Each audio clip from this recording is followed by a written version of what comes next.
시청자 여러분 안녕하십니까. 하루의 뉴스를 정리해드리는 YTN 뉴스나이트입니다. 오늘 서초동과 여의도에 주목할 뉴스가 많았죠. 벌써 세 번째 검찰에 출석한 이재명 대표는 10분 정도 긴 입장문을 발표했습니다. 대선 때부터 논란이었던 도이치모터스 주가 조작 사건 1심 판결도 오늘 나왔는데요. 김건희 여사 관련한 여야의 해석은 동상이몽입니다. 대진표가 완성된 국민의힘 전당대회, 오늘 컷오프에서 이준석계 후보들이 모두 결선에 진출했는데 앞으로 남은 변수들 잠시 뒤 나이트 포커스에서 다뤄보겠습니다. 뉴스나이트 오늘의 헤드라인부터 보고 오시겠습니다.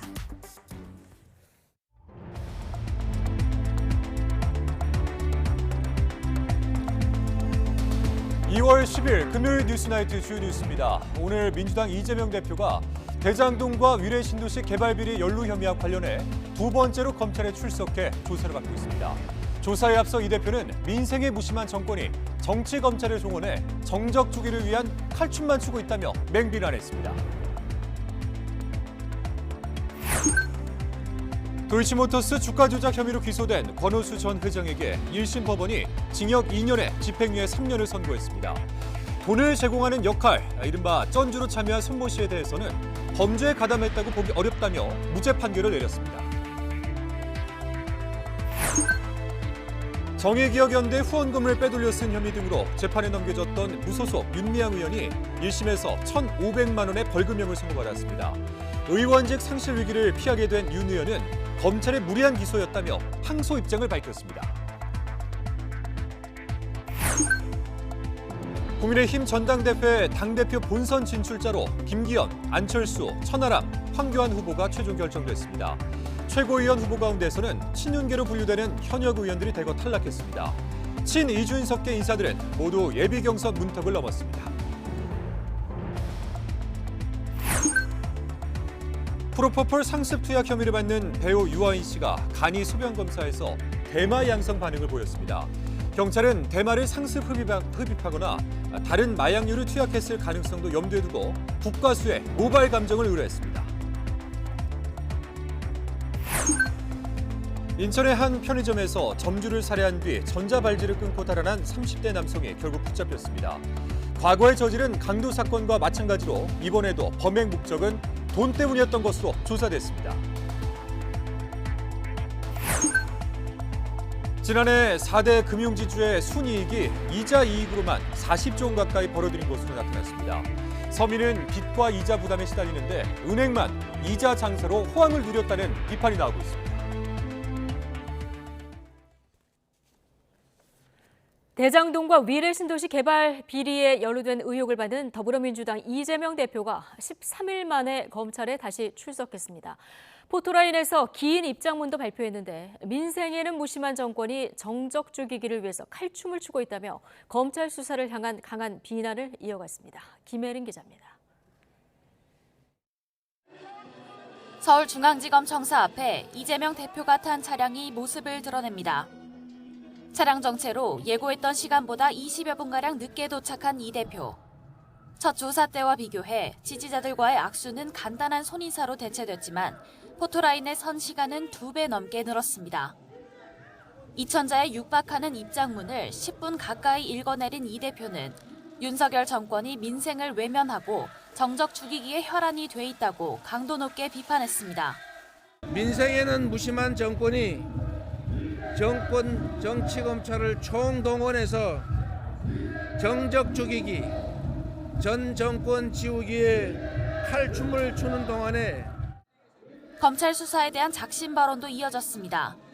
없는 죄도 만들어낸다며 맹비난을 퍼붓고 권력이 없다고 없는 죄를 만들고 권력이 있다고 있는 죄도 덮는 유권무죄, 무권유죄의 검사 독재 정권에 결연히 맞서겠습니다. 대장동, 위례신도시 개발비리 수사를 비롯해 변호사비 대납 의혹과 성남FC 수사로 나온 증거는 어디에도 없다며 제기된 혐의를 모조리 부인했습니다. 번복된 진술 말고 대체 증거 하나 찾아낸 게 있습니까? 김 전 회장이 구속됐는데도 변호사비 대납 의혹은 흔적도 없이 사라졌습니다. 하지만 대장동, 위례 신도시 민관 유착 비리에 최종 윗선으로 이 대표를 지목한 검찰은 200여 쪽에 달하는 질문지를 바탕으로 혐의 입증에 주력했습니다. 1차 조사와 동일하게 반부패 수사 1부와 3부 부부장들이 이 대표를 직접 신문한 것으로 전해졌습니다. 이 대표 조사가 이어지는 동안 검찰청사 밖은 이 대표의 지지자들과 보수단체의 세대결로 온종일 떠들썩했습니다. YTN 김혜린입니다.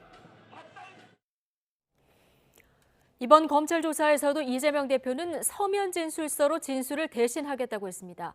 자신의 구체적인 답변이 검찰의 창작 재료로 쓰일 뿐이라면서 그 이유도 밝혔는데요. 검찰은 조사 결과 등을 검토한 뒤 필요한 조치를 취한다는 입장인데 이 대표의 진술 태도 등을 고려하면 추가 소환 없이 구속영장 청구 수순을 밟을 거란 관측이 나옵니다. 보도에 김다연 기자입니다. 이재명 민주당 대표는 이번 대장동 의혹 2차 조사에서도 사실상 입을 닫았습니다. 1차 때 낸 서면 진술서를 재탕했는데 그 이유에 대해선 자신이 말해봤자 검찰이 맘대로 갖다 붙일 거라고 답했습니다.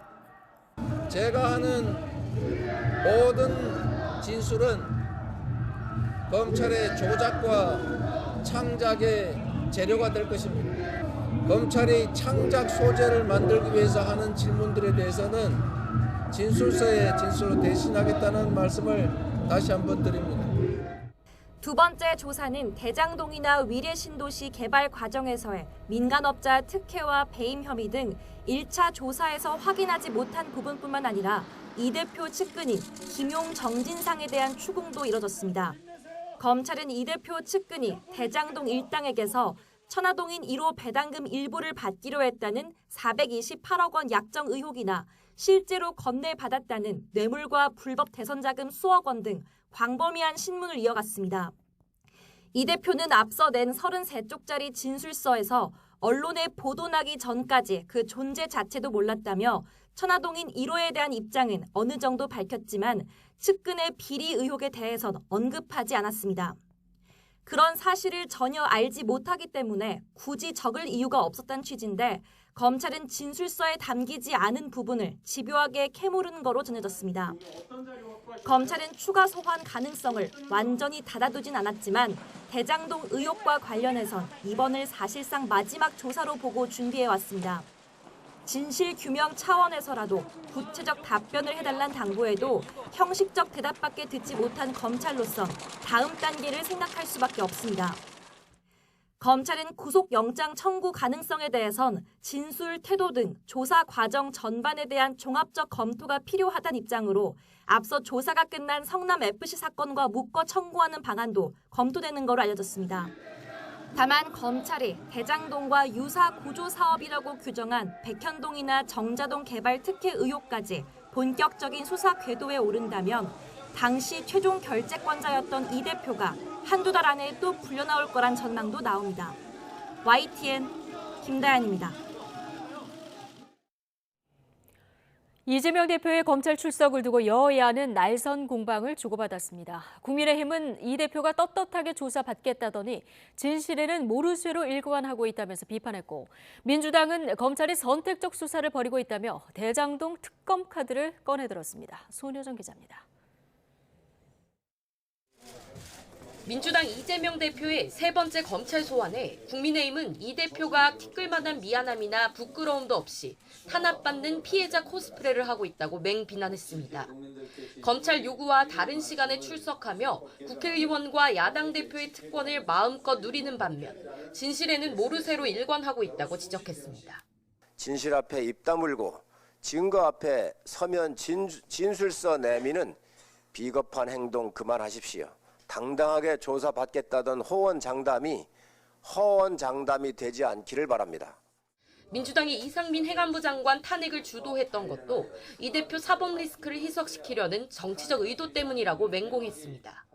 이재명 대표에 대한 구속영장 청구 및 국회 체포동의안 표결 가능성에 대비하는 것이며 이재명 사법 리스크를 물타기 하려는 것입니다.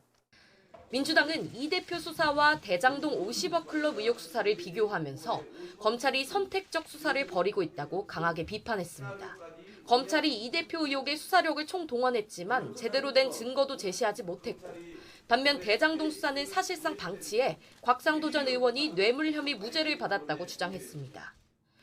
군인들이 총칼로 사람을 죽였다면 검사들은 선택적 수사의 총으로 토끼몰이식 영장 청구와 기소의 칼로 사람을 죽이고 있습니다.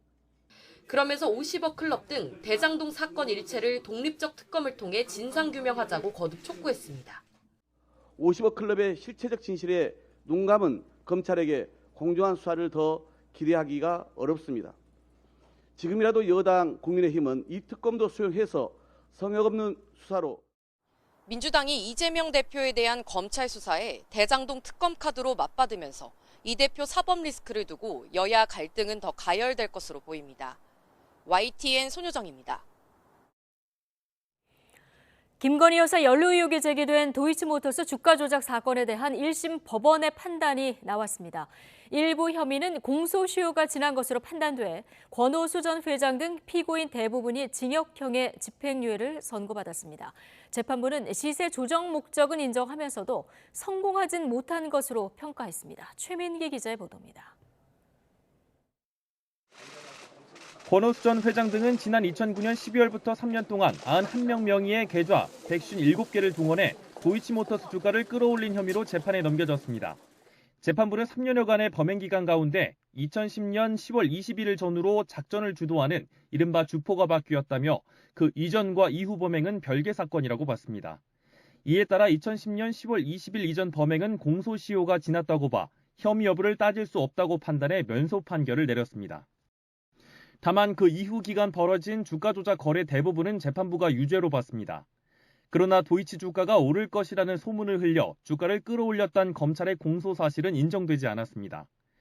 재판부는 이에 권오수 전 회장에게 징역 2년의 집행유예 3년, 벌금 3억 원을, 이후 시기 주포였던 김모 씨에게는 징역 2년의 집행유예 3년, 벌금 2억 원을 선고했습니다. 일부 면소 판결을 받은 선수 이모 씨는 다른 주가 조작 혐의가 인정돼 유일하게 징역 2년의 실형을 선고받았습니다. 이른바 쩐주로 참여한 손모 씨는 범죄에 가담했다고 보기 어렵다며 무죄가 내려졌습니다. 재판부는 권 전 회장이 대표이사 책임을 외면한 채 시세 조종을 지시하고 직접 참여도 했다며 큰 책임이 있는데도 반성하지 않는다고 지적했습니다. 그러나 이번 주가 조작에 대해선 차익을 노린 시세 조종 목적이 있긴 했지만 실제로는 달성하지 못한 실패한 시세 조종이라고 평가했습니다. 시장 교란 정도도 크지 않았고 실제 손해를 본 피고인들이 많았다며 주가 급등기 얻어간 수익이 많지 않다는 점도 근거로 들었습니다. 김건희 여사는 되지 않았다는 입장 여전하신가요? 앞서 권 전 회장에게 징역 8년과 벌금 150억 원을 구형했던 검찰은 판결문을 분석하는 대로 항소 등 필요한 조치를 검토하겠다고 밝혔습니다. YTN 최민기입니다. 네, 이번 선고가 관심을 끈데는 김건희 여사가 이른바 전주로 주가 조작에 가담했다는 의혹으로 수사를 받고 있기 때문인데요. 이번 판결이 김 여사 의혹에 대한 향후 수사에 어떤 영향을 미칠지 임성호 기자가 짚어봤습니다. 권오수 전 회장 일당이 주가 조작을 한 기간은 2009년 12월부터 2012년 12월까지 3년 동안입니다. 검찰 수사 단계부터 2021년 10월 이들을 재판에 넘길 때까지 10년인 공소시효가 쟁점이 됐습니다. 검찰은 장기간 이어진 하나의 범죄로 범행이 종료된 시점을 기준으로 해야 하는 만큼 모두 공소시효가 살아있다고 주장했지만 재판부는 이를 받아들이지 않았습니다. 2009년 12월부터 이듬해 10월까지의 주가 조작 선수와 이후 단계의 주가 조작 선수가 달라진 만큼 한 범죄로 볼 수 없다고 판단했습니다. 그러면서 2010년 10월 이전 주가 조작 선수 이모 씨의 범행은 공소시효가 지났다며 면소로 판결했습니다. 특히 이 씨는 윤석열 대통령의 부인 김건희 여사의 계좌를 맡아 관리하면서 주가 조작에 이용한 것으로 조사된 인물입니다. 1심 판결이 확정되면 해당 기간 김 여사가 이 씨에게 단순히 계좌만 맡긴 게 아니라 시세 조정에 깊게 개입했다고 해도 죄를 물을 수는 없는 겁니다. 돈을 빼고 그 사람하고는 절연을 했습니다. 저희 집사람 오히려 손해보고 그냥 나왔습니다. 그것도 2010년입니다. 하지만 김 여사는 공소시효가 유효한 것으로 인정된 2010년 10월부터 2011년 1월 사이에도 도이치모터스 주식을 수십억 원어치 매매해서 수억 원의 이익을 거둔 것으로 파악됐습니다. 주가 조작 일당과 무관한 개인적 거래였다는 것이 김 여사 측의 입장이지만 의혹이 말끔히 정리된 것은 아닌 상황인 겁니다. 다만 권 전 회장의 공범으로 기소된 이른바 전주 손모 씨에게 무죄가 선고됐다는 점에서 검찰의 수사 동력이 약해졌다는 분석도 나옵니다. 재판부는 손 씨가 주가 조작에 편승해 이익을 얻으려는 의도가 있는 것으로 보인다면서도 공범임을 입증할 증거는 부족하다고 판시했습니다. 법조계에서도 김 여사의 혐의를 입증하기가 한층 까다로워졌다는 분석이 나옵니다. 이에 대해 검찰은 해당 의혹과 관련해 실체적 진실을 규명하기 위해 계속 수사 중이라고만 밝혔습니다. YTN 임성호입니다. 대통령실은 도이치모터스 1심 선고를 통해서 김건희 여사가 전주로서 주가 조작에 관여했다는 민주당 주장이 깨졌다고 비판했습니다. 가짜뉴스로 김 여사를 스토킹했다는 언급까지 하면서 맹공을 퍼부었지만 민주당은 특검 추진을 공식화했습니다. 조은지 기자입니다. 대통령실이 가장 주목한 건 이른바 전주에 대한 무죄 선고 부분입니다. 1심 판결이 나온 뒤낸 입장문에서 큰 규모로 거래한 손모 씨에 대해 재판부가 무죄를 선고했다면서 김건희 여사가 전주로 주가 조작에 관여했다는 더불어민주당의 주장이 깨졌다고 강조했습니다. 또 김 여사 계좌로 1인 매매했던 이모 씨는 공소시효가 지나 면소 판결을 받았다며 공소시효가 남았다는 민주당 주장 역시 사실이 아님이 명백히 드러났다고 밝혔습니다. 대통령실은 이미 종결됐던 이 사건을 조국 전 장관 수사가 진행되자 민주당 최강욱 의원이 2020년 다시 꺼내 고발한 거라며 이후 민주당은 논평 등을 통해 지난 3년간 270차례 넘게 주가 조작이란 악의적 프레임을 퍼뜨려 스토킹 지적까지 나왔다고 비판했습니다. 대통령실은 앞으로도 대통령과 가족에 대한 가짜뉴스에는 법과 원칙에 따라 대응하겠다고 경고했습니다. 국민의힘은 문재인 정권의 친문 검찰이 김 여사를 탈탈 털었지만 기소조차 못했다면서 막가파식 스토킹 행태를 멈추라고 공격했습니다. 김건희 여사 주가 조작 거짓 프레임은 산산이 부서졌습니다. 민주당은 이제 김건희 여사를 스토킹하는 것을 중단해야 합니다. 반면 민주당은 권오수 전 도이치모터스 회장의 유죄 판결에 집중하며 김 여사 특검 추진을 공식화했습니다. 거대한 사기극의 전말이 드러났다. 김 여사가 공범이라는 증거가 차고 넘친다며 검찰은 김 여사를 법정에 세울 의지도 능력도 없다고 비판했습니다. 또 김 여사의 혐의를 밝히는 것이 국회 책무이자 국민에 대한 도리라며 압박 수위를 높였습니다. 윤석열 대통령과 여당이 법치주의를 말하려면 생떼 뜨지 말고 김건희 주가 조작 의혹 특검을 수용하십시오. 같은 판결을 두고 대통령실과 민주당이 극명하게 엇갈린 해석을 내놓으면서 주가 조작 공방은 당분간 정치권을 달굴 것으로 보입니다. YTN 조은지입니다. 프로포폴을 상습 투약한 혐의를 받는 배우 유아인 씨가 이번에는 소변 검사에서 대마 양성 반응이 나왔습니다. 경찰은 유아인이 최근에 대마를 피웠을 가능성을 염두에 두고 수사를 확대하고 있습니다. 강민경 기자가 보도합니다. 프로포폴 상습 투약 혐의로 경찰에 입건돼 조사를 받는 배우 유아인 씨. 이번에는 대마 흡입 의혹에 휩싸였습니다. 경찰이 지난 5일 입국하던 유아인을 붙잡아 실시한 간이 소변 검사에서 대마 양성 반응이 나온 겁니다. 전문가들은 검사 결과 특성상 유아인이 비교적 최근에 대마를 피웠을 가능성이 크다고 보고 있습니다. 소변에서 그렇게 빨리 바로 없어지기 때문에 그렇게 오래 남아있지 않거든요. 정작 유아인이 애초에 수사 대상에 오른 이유가 된 프로포폴은 이 검사에서는 음성 반응이 나왔습니다. 그러나 프로포폴은 투약 사나흘이 지나면 간이 검사로는 확인이 어려워져서 모발로 진행하는 추가 정밀 검사 결과까지 살펴봐야 합니다. 지난 2003년 데뷔한 뒤 안방극장 인기몰이를 이어오고 천만 배우 반열에도 오른 유아인은 최근 식품의약품안전처의 프로포폴 단속에서 덜미가 잡혔습니다. 식약처가 프로포폴 투약 용량이 너무 많거나 처방 횟수가 지나치게 많은 50여 명을 찾아내 수사를 의뢰했는데 여기에 유아인이 포함된 겁니다. 경찰은 현재 유아인이 대마를 상습적으로 흡입하거나 다른 마약을 투약했을 가능성도 염두에 두고 국립과학수사연구원에 모발 감정을 의뢰했습니다. 이르면 이달 말쯤에 나올 감정 결과에 따라 충무로 흥행 보증수표로 불리던 유아인의 운명도 크게 달라질 전망입니다. YTN 강민경입니다. 인천의 한 편의점에서 점주를 살해한 뒤 도주한 30대 남성이 결국 붙잡혔습니다.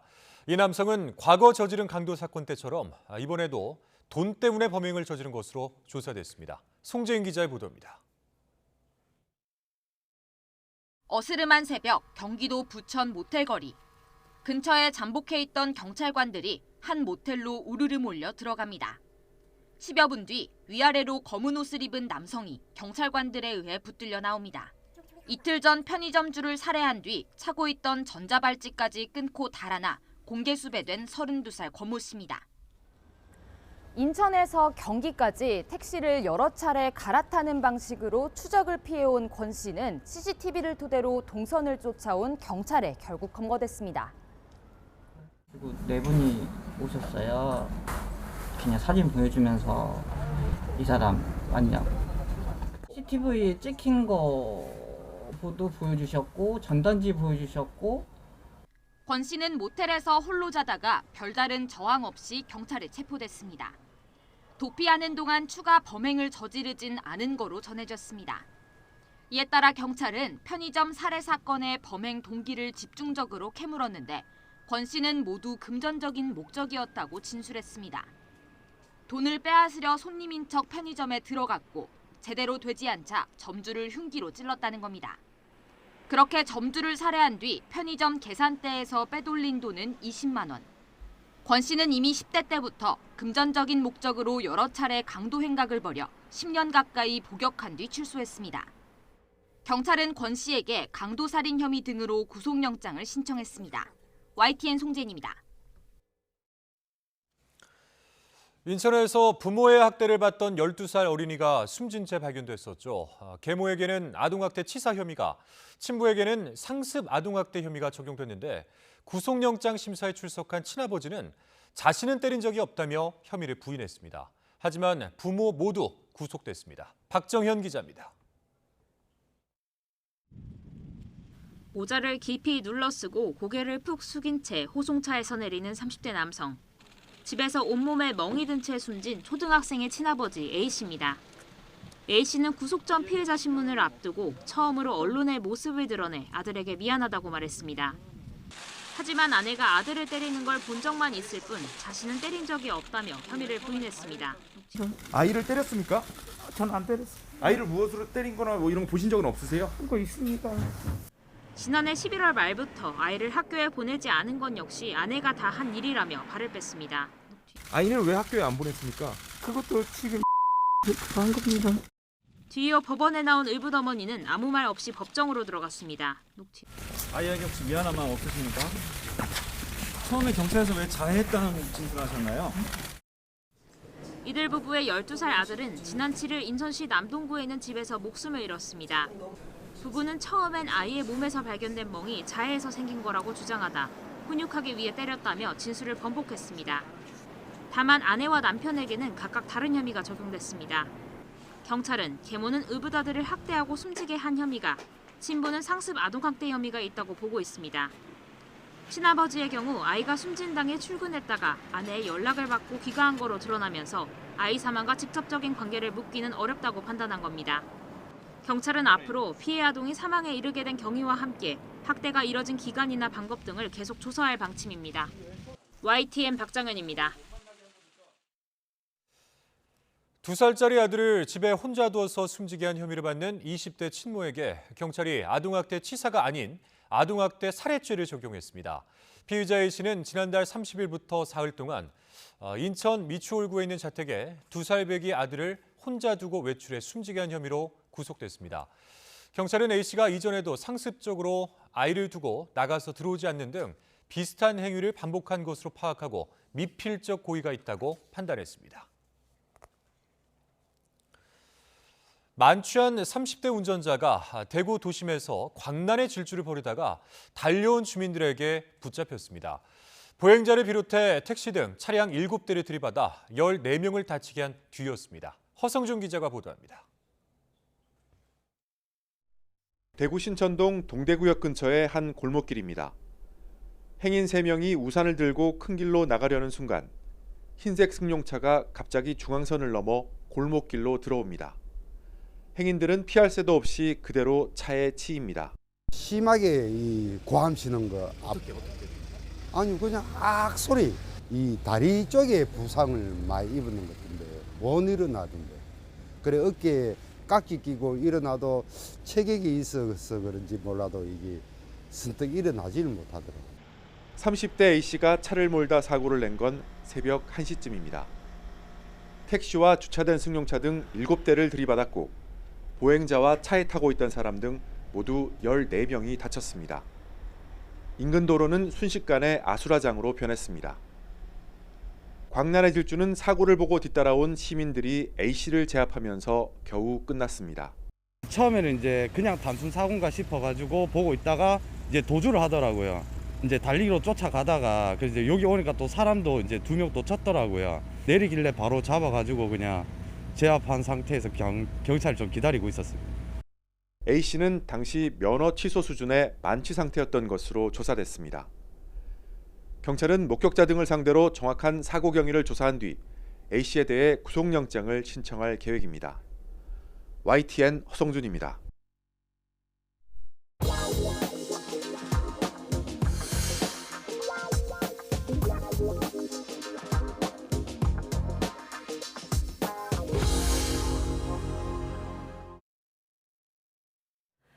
(38) 국민의힘 전당대회 당대표 선거는 김기현, 안철수, 천하람, 황교안 후보의 4파전으로 확정됐습니다. 최고위원 후보 8명과 청년 최고위원 후보 4명도 추려지면서 여당 지도부 입성을 위한 경쟁은 본격적으로 막이 올랐습니다. 보도에 황윤태 기자입니다. 국민의힘 차기 당대표 선출을 위한 본경선 대진표가 확정됐습니다. 책임당원 6,000명을 대상으로 벌인 여론조사 결과 김기현, 안철수, 천하람, 황교안 후보가 예비경선 문턱을 넘었습니다. 당대표 후보들은 한자리에 모여 페어플레이를 다짐했는데 양강으로 꼽히는 김기현, 안철수 후보는 저마다 당권 적임자를 자처했습니다. 더 열심히 우리 당원 동지 여러분들과 함께 호흡하면서 윤석열 정부의 성공과 총선 승리를 향해 매진해 나가도록 하겠습니다. 더 당선시킬 수 있을 것인가? 그리고 또 내년 총선에서 단 한 사람이라도 더 지원 유세를 요청받을 수 있을 것인가? 그것이라고 생각합니다. 천하람, 황교안 후보도 선전 각오를 밝히면서 추격 의지를 다졌습니다. 저는 총선 승리, 수도권 승리는 자연스럽게 따라오게 될 것이다. 이렇게 믿고 있습니다. 저 천하람이가 꼭 그렇게 만들 것입니다. 저는 역전의 황교안을 이야기하고 있는데 반드시 역전을 이루어 가도록 그렇게 하겠습니다. 역전해 드리더라도 좀 이해해 주시기 바랍니다. 본선에 미칠 영향을 고려해 득표율과 순위를 공개하지 않았지만 출처를 알 수 없는 수치가 나돌면서 물밑 신경전도 벌써 시작되는 양상입니다. 최고위원 후보는 원외 인사인 김병민, 김용태, 김재원, 민영삼, 정미경 후보와 현역 초선 의원인 조수진, 태영호, 허은하 후보로 압축됐습니다. 김가람, 김정식, 이기인, 장해찬 후보는 청년 최고위원 한 자리를 놓고 본선 경쟁을 펼치게 됐습니다. 후보자 확정과 함께 전당대회 레이스는 본격적으로 출발 총성을 울렸습니다. 다음 주 제주 합동연설회를 시작으로 전국을 돌면서 7차례에 걸쳐 당원들 지지를 호소합니다.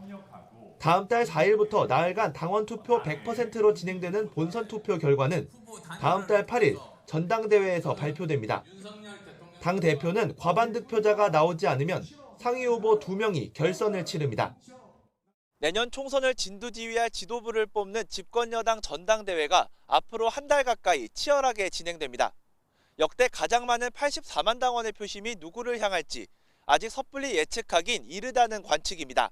YTN 황윤태입니다.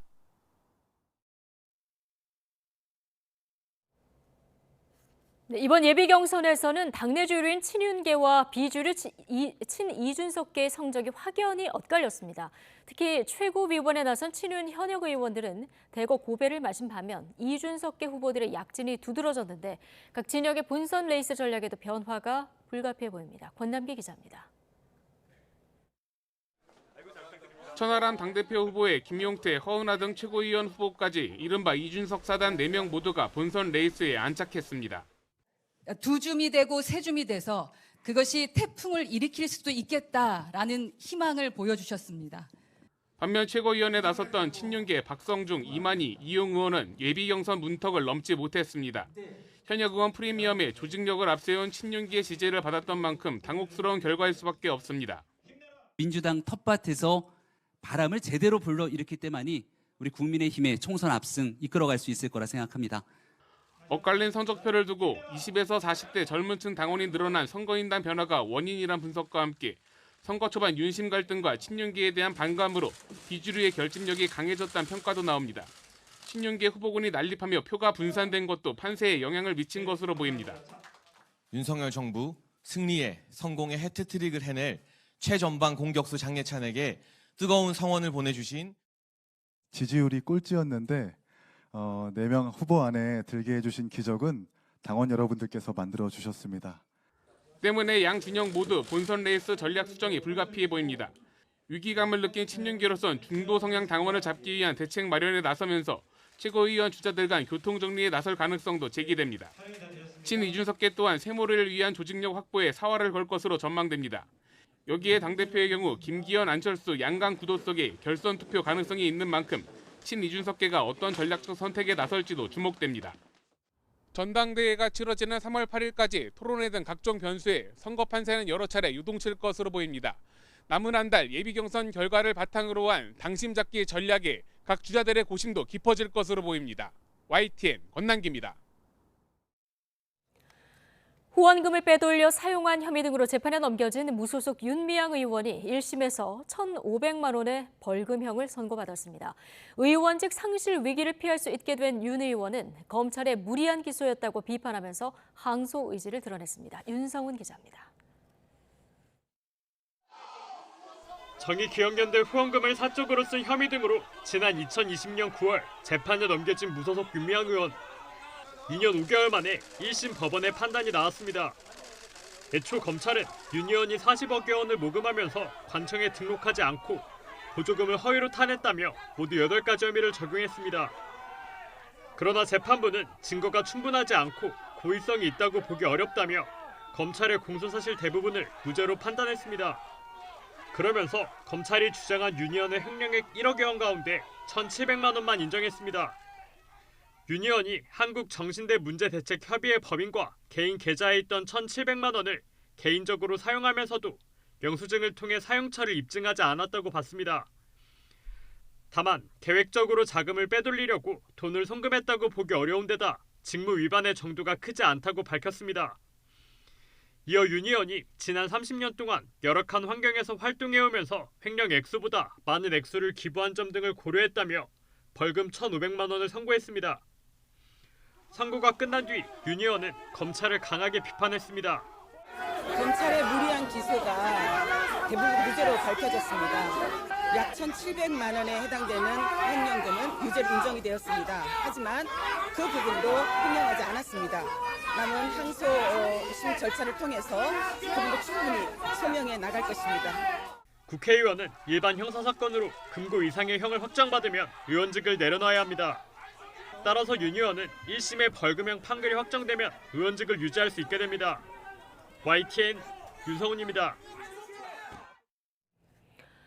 김정은의 메시지, 신무기도 관심이었지만 북한 열병식에서 김정은 국무위원장의 딸 김주애는 사실상 주연급 위상을 드러냈습니다. 반면 김정은 위원장의 여동생으로 사실상 북한의 2인자로 꼽히던 김여정의 모습은 좀처럼 찾아보기 힘들었는데요. 그 이유를 최도희 기자가 전해드립니다. 2015년 북한 열병식 당시 김정은 국무위원장의 연설 도중 뒤에서 분주하게 움직이고 2020년 열병식에선 처음부터 끝까지 주석단에 앉아 행사를 지켜봤던 김여정 노동당 부부장. 김 위원장 집권 후 줄곧 지근거리에서 보좌하면서 사실상 북한의 2인자라는 평가를 받았습니다. 하지만 이번 열병식 전후 상황은 사뭇 달랐습니다. 열병식 전날 열린 연회에서 이목이 쏠린 김주애에 비해 김여정은 참석자들 사이에 어렴풋이 눈에 띄었을 뿐입니다. 이어진 열병식에서도 당당히 주석단에 오른 김주애와 달리 김여정은 찾아볼 수 없었습니다. 김정은 위원장 주변에서 어떤 역할을 하고 있다는 것을 시사하는 그런 모습이 전혀 보여지지 않았다. 그런 면에서는 이례적인 현상이라고 평가할 수가 있습니다. 일각에선 이를 두고 김 위원장의 후계 구도에 변화가 온 게 아니냐는 분석도 내놓고 있지만 지나친 확대 해석은 자제해야 한다는 지적이 높습니다.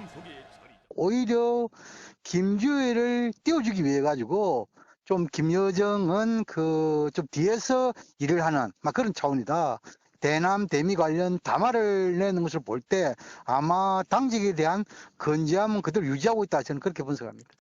특히 김주애가 4차례의 군 관련 행사에만 등장한 점으로 미뤄 국방력 강화가 미래 세대의 안전을 담보하고 이를 위해 백두혈통의 세습이 당연하다는 점을 상징화하는 작업일 가능성이 더 커 보입니다. 북한이 의도적으로 김주애 띄우기에 나서면서 베일에 가려진 김정은 위원장의 장남이자 김주애 오빠에 대한 관심으로도 옮겨붙고 있습니다. 다른 사회주의 국가와 달리 3대째 세습을 이어가는 북한의 정치체제와 이를 둘러싼 특이한 권력 구조가 낳은 현상입니다. YTN 최두입니다. 튀르키예와 시리아를 뒤흔든 강진으로 2만 1,000명이 넘게 희생됐습니다. 지난 2011년 동일본 대지진 피해를 넘어선 건데요.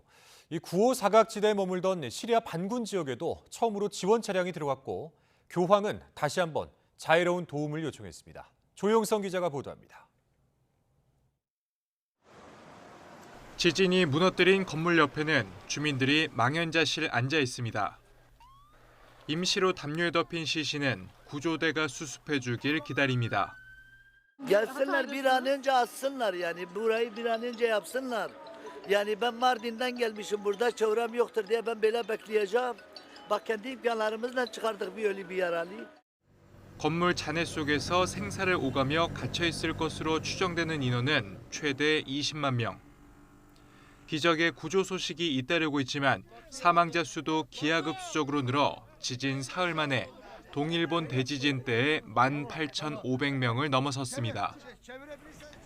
이에 유엔은 인도주의 긴급구호 사무차장을 피해 지역에 파견해 현장 상황을 점검하기로 했습니다. 9호 사각지대로 꼽히던 시리아 반군 장악 지역에도 구호 물자를 처음으로 보냈습니다. The first United Nations convoy crossed into northern Syria through the Bab al-Awa crossing. It included 6 trucks carrying shelter and other desperately needed relief supplies.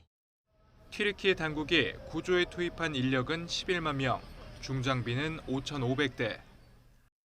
SNS를 통해 9개 언어로 글을 올린 프란치스코 교황은 한마음으로 고통받는 이들을 돕자며 지원을 재차 호소했습니다. YTN 조용성입니다. 튀르키예와 시리아의 강진으로 인한 사망자가 기하급수적으로 늘고 있는 가운데 이 전망치도 계속 상향되고 있습니다.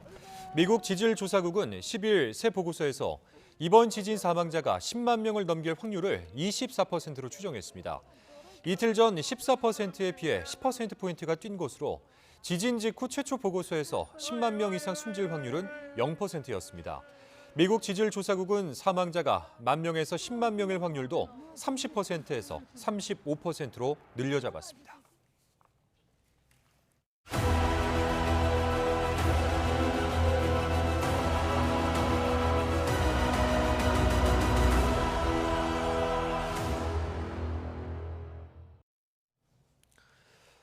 네, 저희 YTN 취재팀이 지진 최대 피해 지역인 튀르키예 하타이주 안타키아를 찾았습니다. 기능이 완전히 마비될 정도로 파괴된 도시에서 우리 긴급구호대는 한 명의 생존자라도 더 찾기 위해 수색 작업을 벌이고 있습니다.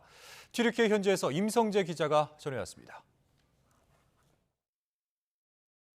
주택가 건물 곳곳이 폭탄을 맞은 듯 주저앉았습니다. 아직 무너지지 않은 빌딩도 안심할 수 없습니다. 절반가량 기울어진 건물이 위태로워 보입니다. 여진이 이어지면 추가 붕괴로 이어지기에 십상입니다. 안타키아 도심에 있는 골목길입니다. 2층짜리 건물이 무너져 내리면서 겹겹이 잔해가 쌓였고 주차됐던 SUV 차량은 파편에 묻혀 옮길 수조차 없습니다. There was like 20 people and we tried to rescue them, but still, as we know, 4 or 5 people under the building.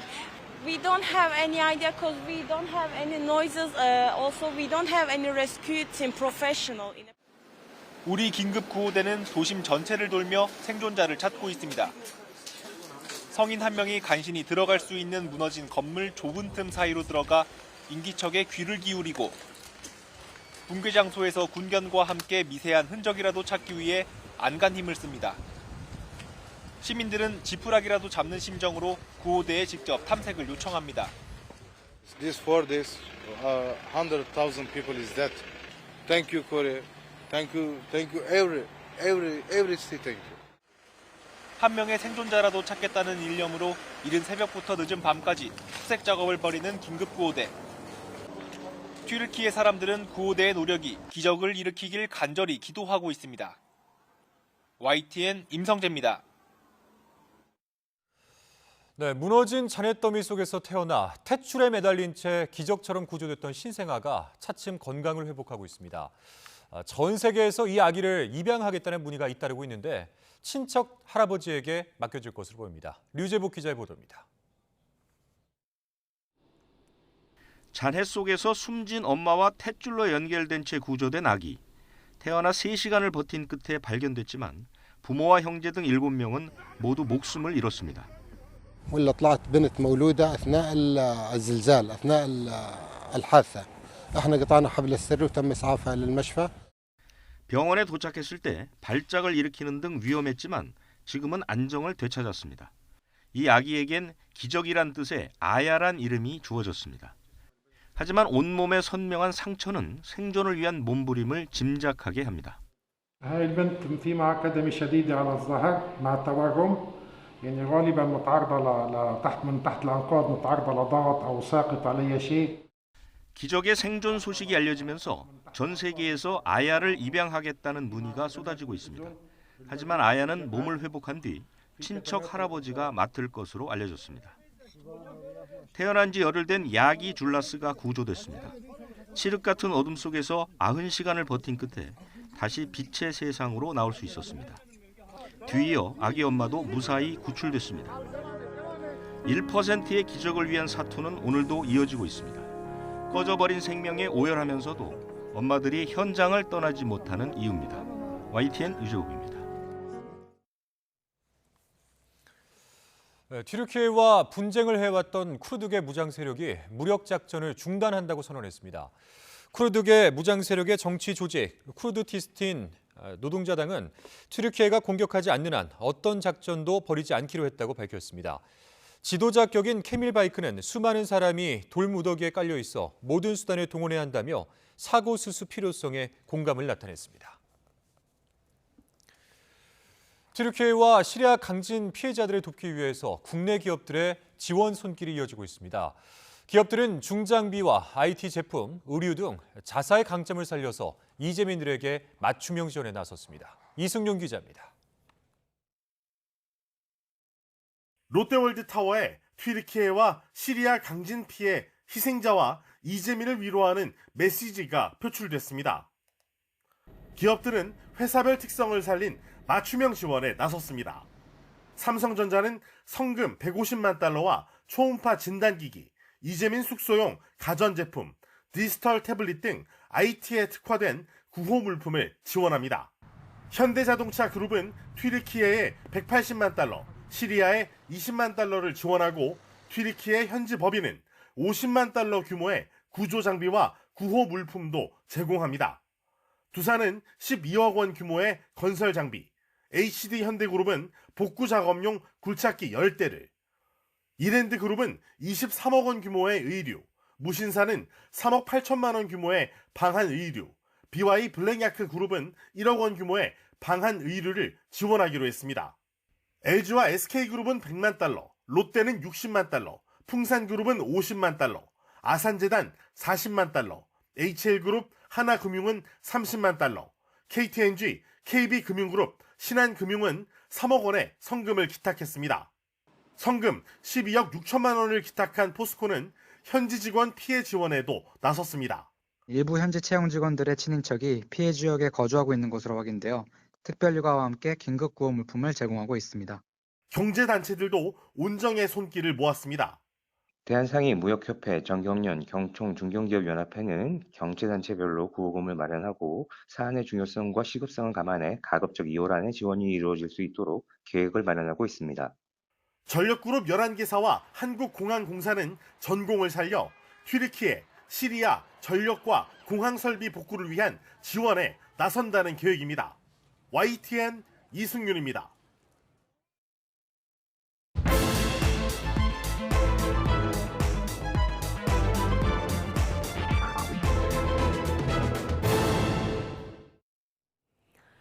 오늘의 정치권 관심 뉴스들 진단해보는 나이트 포커스 정호김, 김영주 전직 의원 두 분 오늘 모셨습니다. 어서 오십시오. 네, 이재명 대표가 대장동 미래 의혹 관련해 조사를 받기 위해서 또다시 검찰 포토라인에 섰습니다. 작심한 듯 10분가량 입장문을 발표했는데요. 이 얘기 먼저 듣고 오시겠습니다. 검찰에 조종되는 궁박한 처지에 빠진 이들의 번복된 진술 말고 대체 증거 하나 찾아낸 게 있습니까? 사실 많이 억울하고 많이 힘들고 많이 괴롭습니다. 지금처럼 포토라인 플래시가 장렬하는 이 공개 소환 회술래 같은 수치입니다. 제가 하는 모든 진술은 검찰의 조작과 창작의 재료가 될 것입니다. 진술서에 진술을 대신하겠다는 말씀을 다시 한번 드립니다. 네. 자, 이재명 대표에 대한 조사는 지금 끝났고 9시 반부터는 조서 열람이 진행되고 있다 이런 소식도 전해졌는데 어쨌든 오늘 검찰 출석하면서 밝힌 입장문 내용이 굉장히 길었고요. 그리고 지난번 메시지하고 비교해 봤을 때는 뭔가 좀 감정에 호소한다던가 민심이란 단어를 강조한다던가 좀 뭔가 핵심 메시지도 좀 바뀐 것 같아요. 자기 자신이 민생을 걱정하는 야권의 지도자라는 점을 부각시키면서 결국은 대선에 패배했기 때문에 이렇게 검찰에 의해서 정치적 탄압을 받고 있다라는 점을 토로하는데요. 가장 지금 닿는 신경 쓰이게 만드는 대목이 유검무죄, 무검유죄 그러면서 네. 곽상도 의원 50억 무죄를 누가 납득하겠나 이렇게 강조를 하잖아요. 이거는 아마 그 현장에 있는 사람들뿐만 아니라 시청자들도 굉장히 이 부분에 대해서는 상당히 공감하는 사람들도 있을 것 같아요. 왜냐하면 어제 판결이 너무 황당하다라고 생각하는 사람이 많은데요. 근데 과연 이재명 대표가 이 얘기를 하면서 울분에 차서 얘기를 할까? 저는 좀 역발상으로 생각이 드는데요. 바로 곽상도 의원의 무죄 50억 요 사실에 대해서 지금 이재명 대표는 표정 관리하고 있는 것이 아닌가 저는 그렇게 생각이 들어요. 왜냐하면은 이 지금 다 대장동에서 연결되는 사건이잖아요. 그리고 이 대장동의 지금 중요한 근거 자료가 바로 정영아 회계사의 녹취 파일이거든요. 근데 녹취 파일에 보면은 특히 곽상도 전 의원의 경우에는 그 아들 이름까지 거기 명기가 돼 있어요. 그러면서 네. 아무개가 아버지 돈 내놓으라고 해서 내가 골치 아프다. 김만배가 그런 얘기를 했다라는 게 녹취 파일에 다 나오거든요. 심지어는 아무개에게 돈 잘라준다고 말했다. 이런 얘기까지 나왔는데 아들은 아버지하고 따로 결혼해서 독립생계를 유지하기 때문에 뇌물죄가 성립이 되지 않는다라는 식으로 결론이 내리면서 실제로 검사들이 거기다가 제3자 뇌물죄를 명기하지 않아서 이런 상황까지 왔다라는 얘기까지 우리가 듣고 있잖아요. 그런 같은 논리로 어저께인가 그 정영학 녹취록에 이런 게 들어있대요. 그동안은 알려지지 않았는데 거기 보면은 그 49%의 반, 248억 원인가요? 그거를 처음에는 김만배 씨가 내가 가지고 있는데 이렇게 알고 있었는데 나중에 녹취록을 제대로 풀어보니까 걔네가 가지고 있는 게 49%의 반이야 이렇게 말했다는 거예요. 그러니까 걔네니까 복수니까 결국은 유동규 단수가 아니라 거기에 정진상, 김영 그리고 이재명까지 올라가는 게 아니냐 해가지고 실제로 이 이재명 연루설에 대해서 굉장히 그 확신을 가지고 있는 사람은 이 대목에 대해서 상당히 지금 그 고무되어 있는데 지금 곽상도 판결을 보면은 그 정영학 녹취록이 그렇게 결정적인 증명력이 있다라고 아무도 지금 확신할 수 없는 상황이잖아요. 더하기 뭔가 증거 자료가 있어야 한다는 건데. 그렇습니다. 그렇기 때문에 지금 계속해서 아마 이재명 대표는 50억 무죄를 얘기하면서 난 억울하다라고 얘기하지만 속으로는 곽을 무죄로 했어? 그럼 난 더더군다나 무죄지. 이렇게 속으로 표정 관리하고 있지 않을까? 개인적으로 그런 생각마저 듭니다. 검찰이 그러니까 중심 잘 잡고 제대로 해야 된다는 뜻이에요. 예. 표정 관리하고 있다 이런 얘기 해주셨는데 그럼 오늘 나오면서 이제 곽상도 의원 이 50억 무죄 국민 누가 이해하겠느냐 이 메시지는 좀 전략적으로 던진 거라고 봐야 될까요? 글쎄요, 이제 그것과 맞닿아 있는 게 유검 무죄, 무검 유죄입니다. 그러니까 그래서 곽상도 의원을 표현할 때도 전 검사 이렇게 표현을 했거든요. 네. 그 이재명 대표가 그러니까 검사끼리 짜고 어떤 쪽은 강하게 너무 지나치게 어떤 쪽은 면죄부를 주고. 일부러 말하면 곽상도 아들 거는 사실은 제명에다가 제3자 뇌물죄도 붙이지 않음으로써 결과적으로 재판부가 무죄를 선언할 수밖에 없게 허술하게 올렸다 이렇게도 보는 거고요. 이제 그런 부분에 대해서는 또 내용이 어찌 됐든 간에 그게 이제 앞으로 또 항소돼서 뒤집어질 가능성도 꽤 있어 보이는데 어쨌든 그럼에도 불구하고 국민들이 갖고 있는 그런 어떤 그 검사들 또 혹은 재판부에 대한 비판 여론을 본인이 사실은 활용하는 뭐 그런 부분이 있고요. 또 하나는 실제로 보면 해술래의 수치 이렇게 얘기하는 것은 이미 이제 검찰이 본인을 이미 해술래라고 하는 건 거의 다 거의 뭐 사형에 처할 그럴 사람들을 얼굴에 해치를 하고 말하자면 마녀사냥처럼 이리저리 끌고 다니는 아주 수치스럽게 만든다 이제 이런 얘기니까 이미 본인이 그런 얘기를 하기 위해서 또 억울하다, 고통스럽다 얘기하는 것은 많은 사람이 같이 나와서 할 수 있는 얘기는 아니잖아요. 혼자 쓰면서 그런 부분은 이미 이제 거의 이 7, 8 능선을 지나가고 있다. 지금 현재 본인의 처지가 상당히 위태로운 쪽으로 가고 있다는 것을 이 자기 충족적 예언처럼 하고 있다. 그렇게 봐야 되고 다만 그럼에도 불구하고 그렇게 그 본인이 당하더라도 그것은 자기 죄가 아니라 어떤 검찰 독재 정권의 어떤 자기가 대선에 떨어졌기 때문에 오는 보복 정치의 결과다. 이렇게 끌어가려고 하는 거 아닌가 그렇게 보이죠. 예. 자, 이재명 대표 오늘 의원총회에서도 의원들 오지 말아라 이렇게 이제 신신당부했다고 했는데 오늘은 정말 의원들이 모습을 보이지 않았습니다. 국회에서 몇 명이 배웅만 하고 나오지 않았다 그러는데 모르죠. 우리는 모르는데 살짝이 갔다 온 사람이 있을지 그거는 모르겠지만 아마 이제 그 의원들이 동원돼 가지고 또 나가지 않으면 개딸들이 좌표를 찍고 이러한 일련의 행태가 사실 그 수많은 의혹을 가지고 있는 야당 대표로서 여론이 그렇게 곱게 보진 않았을 거예요. 그렇기 때문에 이번에는 외로이 호롤 단신으로 가서 조사를 받는 모양.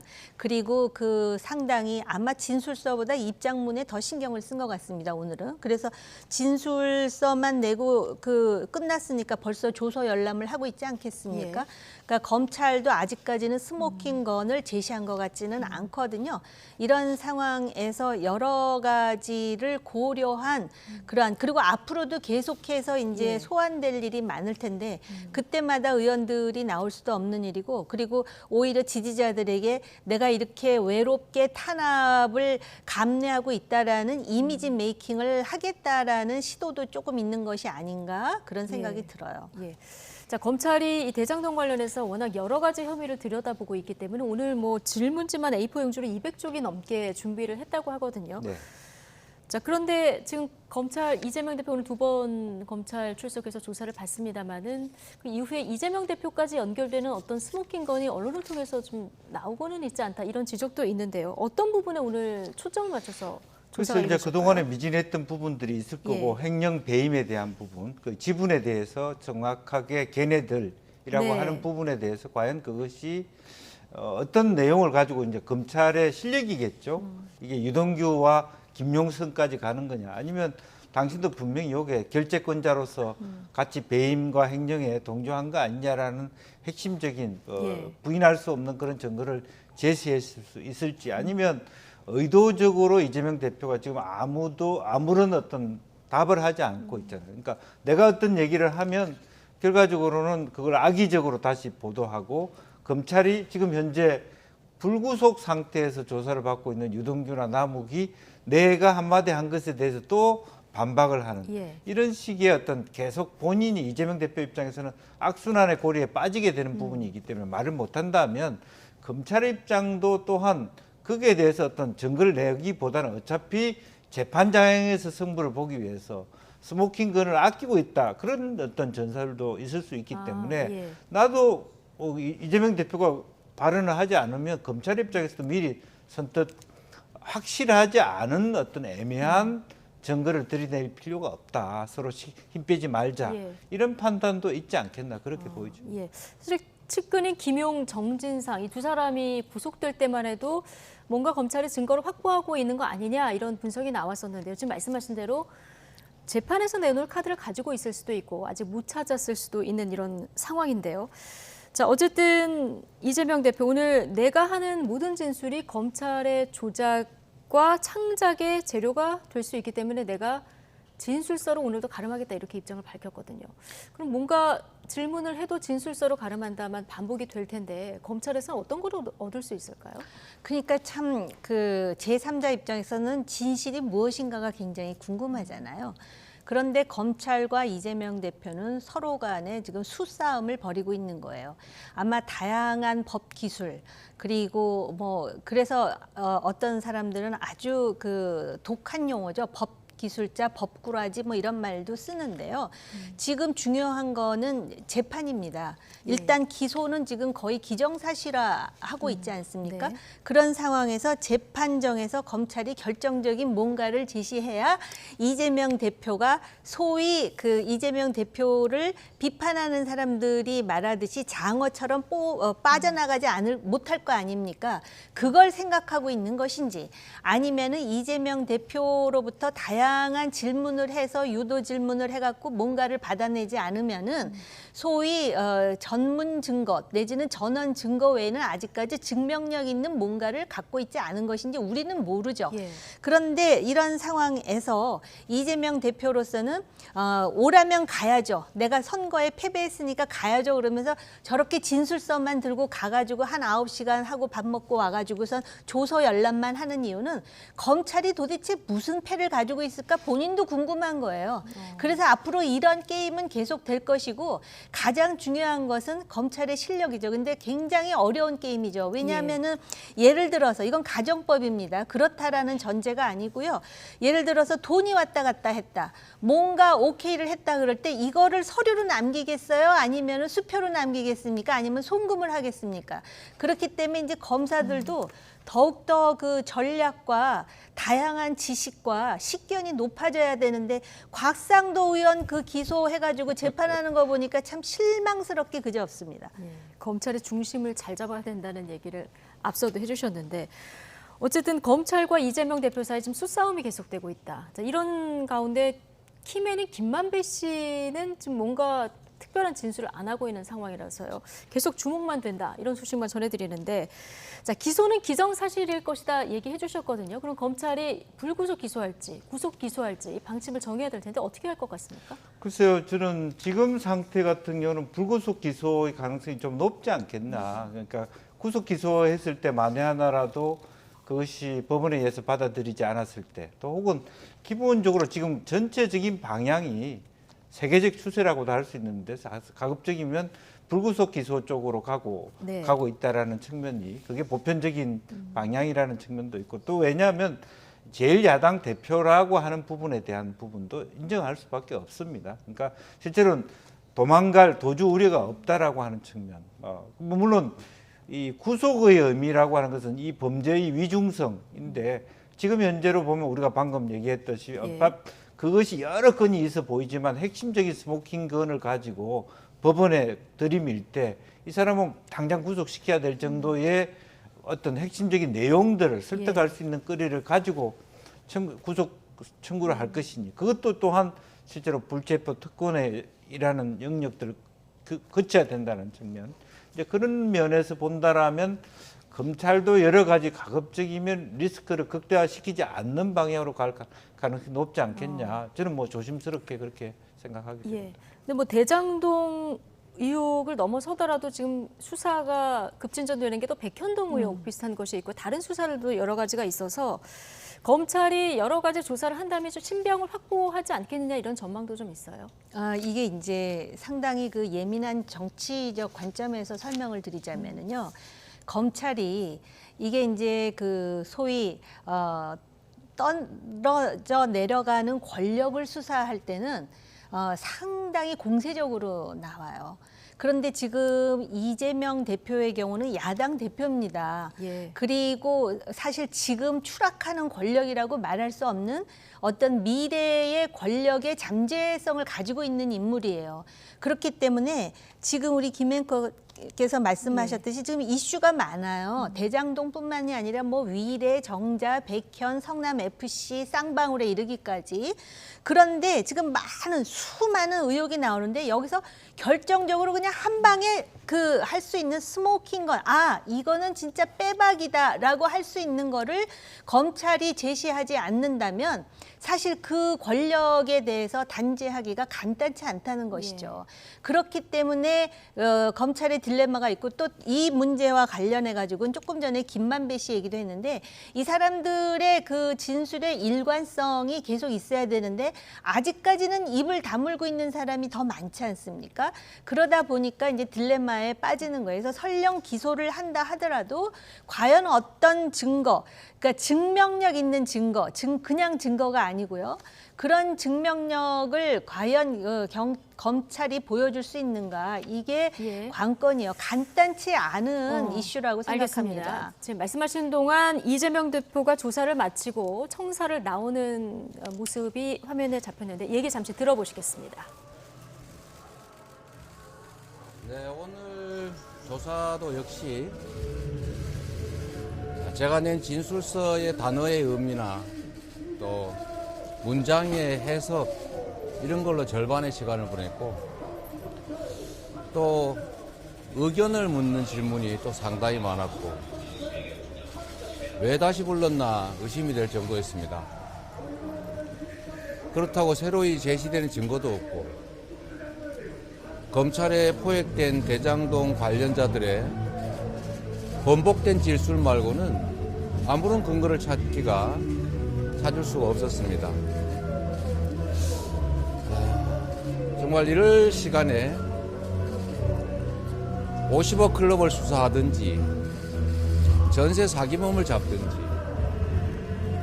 주가 조작 사건을 조사하든지 그렇게 하는 것이 정말 진정한 검찰의 역할이다. 매우 부당한 처사다. 그런 생각이 들었습니다. 국민이 맡긴 권력을 이런 식으로 특정 정치 권력을 위해서 사적 보복에 사용하는 것은 정말로 옳지 않다. 이 모든 장면들이 역사에 기록될 것이다. 이렇게 생각이 됩니다. 늦은 시간 고생하셨습니다. 검찰이 혹시 준비한 질문은 다 했나요? 3차 소환 요구를 했다거나 그런 게 있는지 궁금해서요. 검찰이 물어보십시오. 공개 소환은 회수를 내다 이렇게 말씀하셨는데요. 왜 비공개 출석 요구 안 하셨어요?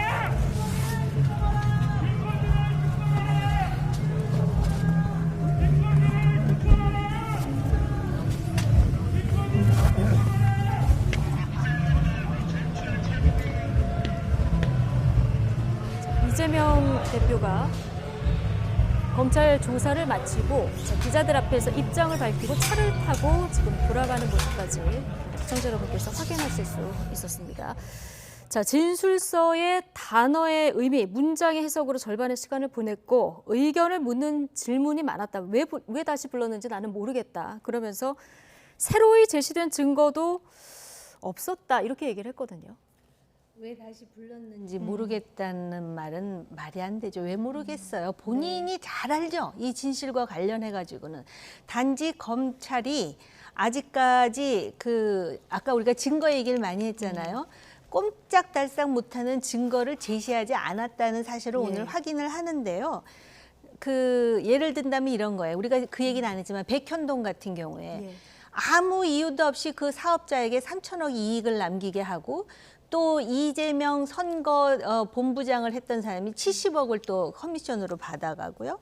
대장동 같은 경우에도 그 김만배를 포함해서 수천억 원의 이익을 남겼다는 거 아니에요. 관련해가지고 유동규도 얘기하고 남욱도 얘기하고 정영화 회계록에서 지금 우리가 그동안 몰랐던 사실이 조금씩 발견되지 않습니까? 쌍방울도 그래요. 김성태라는 사람이 얘기를 하는데 본인이 왜 126억을 북한 소금으로 쓰느냐는 거예요. 지금 그거에 대해서 설명을 할 수 있는 사람이 그 연결고리에 모두 이재명이라는 인물이 있는데 예. 마치도 나는 아무것도 모른다는 듯이 저렇게 얘기하는 거는 정말 황당하죠. 그러니까 이게 지금 뭔가 심증은 거의 그 상식적으로 생각해 볼 때 있는데 이 물증을 제시하라 하니까 이게 참 물증 제시가 쉽지 않은 거죠. 근데 단지 이제 쌍방울 같은 경우는 뭐 금고지기도 들어왔고 또 얼마 전에 수행비서도 들어왔고 여기서 또 어떤 단서가 나올지는 모르지만은 정말 그 뭐라 그랬죠? 단군일에 뭐 어쩌고 저쩌고 하는데 단군일에 이러한 정치적 사건을 어떤 식으로 해결하느냐가 한국 정치의 네. 미래를 결정한다고 저는 봐요. 알겠습니다. 김성태 전 회장의 금고지기는 내일 아침에 들어오는 것으로 이렇게 전해지고 있고요. 지금 해석을 해주셨지만 이재명 대표 번복된 진술 말고는 아무런 증거도 없다 이런 얘기를 이제 했고요. 또 그럴 거면 50억 클럽 수사하거나 주가 조작 사건 수사해라 이런 얘기도 하면서 굉장히 강하게 또 검찰을 비판하면서 돌아갔는데요. 자, 녹취가 아직 있으면 이 녹취를 한번 다시 들어보고 질문 이어가겠습니다. 오늘 조사도 역시 제가 낸 진술서의 단어의 의미나 또 문장의 해석 이런 걸로 절반의 시간을 보냈고 또 의견을 묻는 질문이 또 상당히 많았고 왜 다시 불렀나 의심이 될 정도였습니다. 그렇다고 새로이 제시되는 증거도 없고 검찰에 포획된 대장동 관련자들의 번복된 진술 말고는 아무런 근거를 찾을 수가 없었습니다. 정말 이럴 시간에 50억 클럽을 수사하든지 전세 사기범을 잡든지 주가 조작 사건을 조사하든지 그렇게 하는 것이 정말 진정한 검찰의 역할이다. 매우 부당한 처사다. 그런 생각이 들었습니다. 국민이 맡긴 권력을 이런 식으로 특정 정치 권력을 위해서 사적 보복에 사용하는 것은 정말로 옳지 않다. 이 모든 장면들이 역사에 기록될 것이다. 이렇게 생각이 됩니다. 늦은 시간 고생하셨습니다. 검찰이 혹시 준비한 질문은 다 했나요? 3차 소환 요구. 네, 자 11시간 만에 조사를 받고 조금 전에 돌아간 이재명 대표의 발언 다시 한번 듣고 오셨는데요. 김영주 전 의원께서는 지금 한 발언 중에 어떤 부분에 그래서 이제 기본적으로 보면 이제 핵심적인 증거가 없고 전원 증거, 전문 증거, 즉 유동규, 정영학, 남욱 이런 사람들이 계속 뱉어내고 있는 부분에 대해서 검사들이 계속 자기한테 물어보고 그런 것에 대한 것이 반복이었다는 거고 그 전에 이제 본인이 들어갔을 때 나름대로 작성한 그 내용들에 대한 개념들, 뭐 우리가 생각할 때 예컨대 이렇게 했죠. 배임이라는 건 이런 것인데 왜 이런 관점에서 보면 왜 이재명 대표는 이게 배임이 아니라고 생각하시는 건지 이런 어떤 뭐 횡령과 배임의 기본적인 개념 차이들은 그런 어떤 논쟁이 있을 수 있다라고 생각이 들고 왜 이런 부분에 대해서 우리가 이렇게 뭐 절차를 지키는데 왜 정치 보복 수사라고 하는 이런 얘기도 있을 수도 있다고 보여져요. 어쨌든 기본적으로 보면 결국에는 이게 뇌물죄, 횡령이나 이것은 돈에 흘러간 흐름을 가지고 찍어야 되는데 여전히 유동규와 김용, 유동규와 예컨대 뭐 정진상 정도까지 주고받은 뭐 술자리, 돈 이런 것에 대한 논의 속으로만 아직까지 구체화되고 있지. 그 돈이 이재명 대표한테 흘러간 부분을 지고 있지 못하는 즉 같더라 그 지분을 했더라. 뭐 니네 것이 49%더라. 뭐 이런 부분에 대한 정도 수준에서 맴돌고 확인하는 정도다라고 하는 부분인데요. 다만 이제 우리는 본 재판에서 과연 이런 식으로 검찰이 과연 어떤 스모킹 전시 없이 만약 이게 본 재판으로 간다면 상당히 국민들이 생각하는 기대, 처음에 크게 이게 문제가 된다는 기조와 전혀 다른 재판의 결과가 올 수도 있다. 네. 그런 느낌을 갖게 합니다. 예. 진술 외에 뭐 전원 증거 외에 어떤 증거를 확보할지 이거는 재판 과정에서도 앞으로 좀 지켜봐야 될 대목인데요. 조금 전에 이제 뭐 50억 클럽이라든가 주가 조작 사건을 수사해라 이렇게 얘기하는 이재명 대표 발언 듣고 오셨는데 오늘 도이치모터스 주가 조작 사건 1심 판결이 내려졌습니다. 자, 권오수 전 회장 검찰이 부영한 건 8년이었는데요.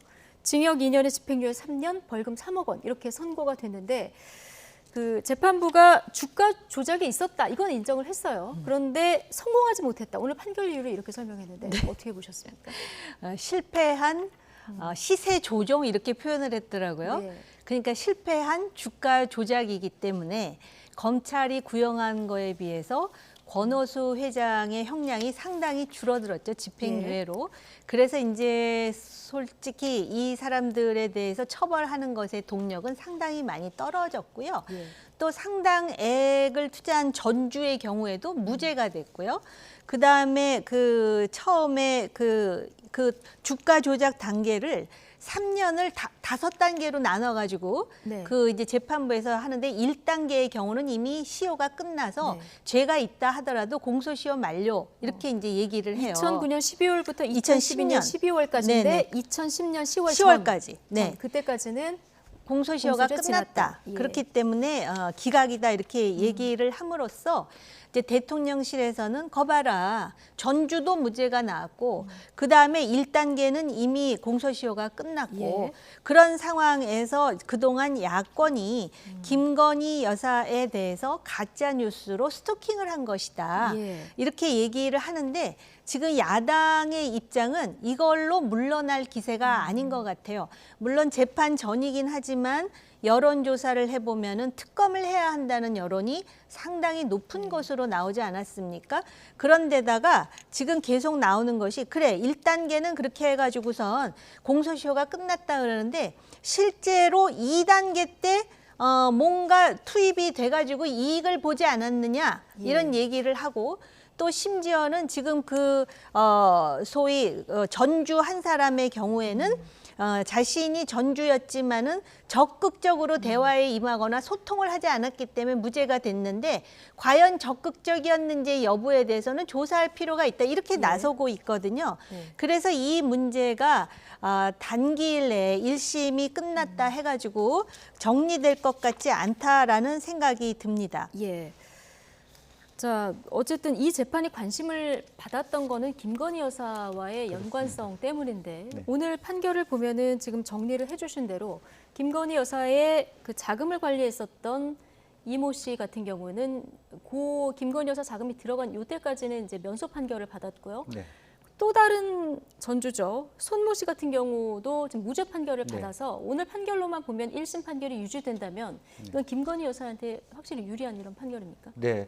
그러니까 그런 부분에 있어서도 이제 우리가 재판부가 좀 우리를 좀 헷갈리게 한 우리가 뭐 법률적 지식이 낮아서 그럴 수도 있지만 포괄 일죄다. 즉 여러 가지 시도가 다차원적으로 있었지만 동일한 목적과 수준에 있었기 때문에 하나의 죄가 된다.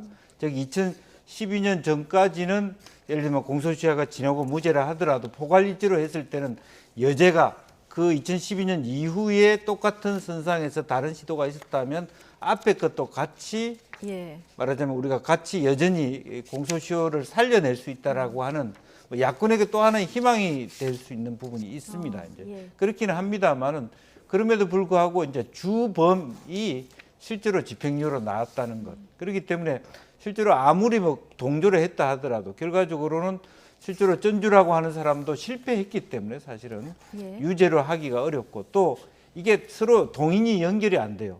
시도한 거하고 주가가 뜬 것에 연관성을 찾을 수가 없다. 정합성이 없다. 이런 부분도 나왔기 때문에 이 부분에 있어서는 야권의 입장에서는 또 다른 시도에 대해서 계속적으로 추적해 가려면 실마리를 그러니까 불씨를 살려놨다고는 하지만 큰 틀에서 보면 이미 꺼진 불이에요. 이것은 큰 틀에서 주범이 보면 이미 꺼진 불이다. 예, 주범이 이렇게 집행유예를 받았기 예. 때문에 그렇다면 종범인 김건희 여사에 대해서 특검이라고 하는 목소리들이 과연 일반적인 측면에서 큰 그 호응을 받을 수 있을까라고 하는 측면을 갖게 됩니다. 예.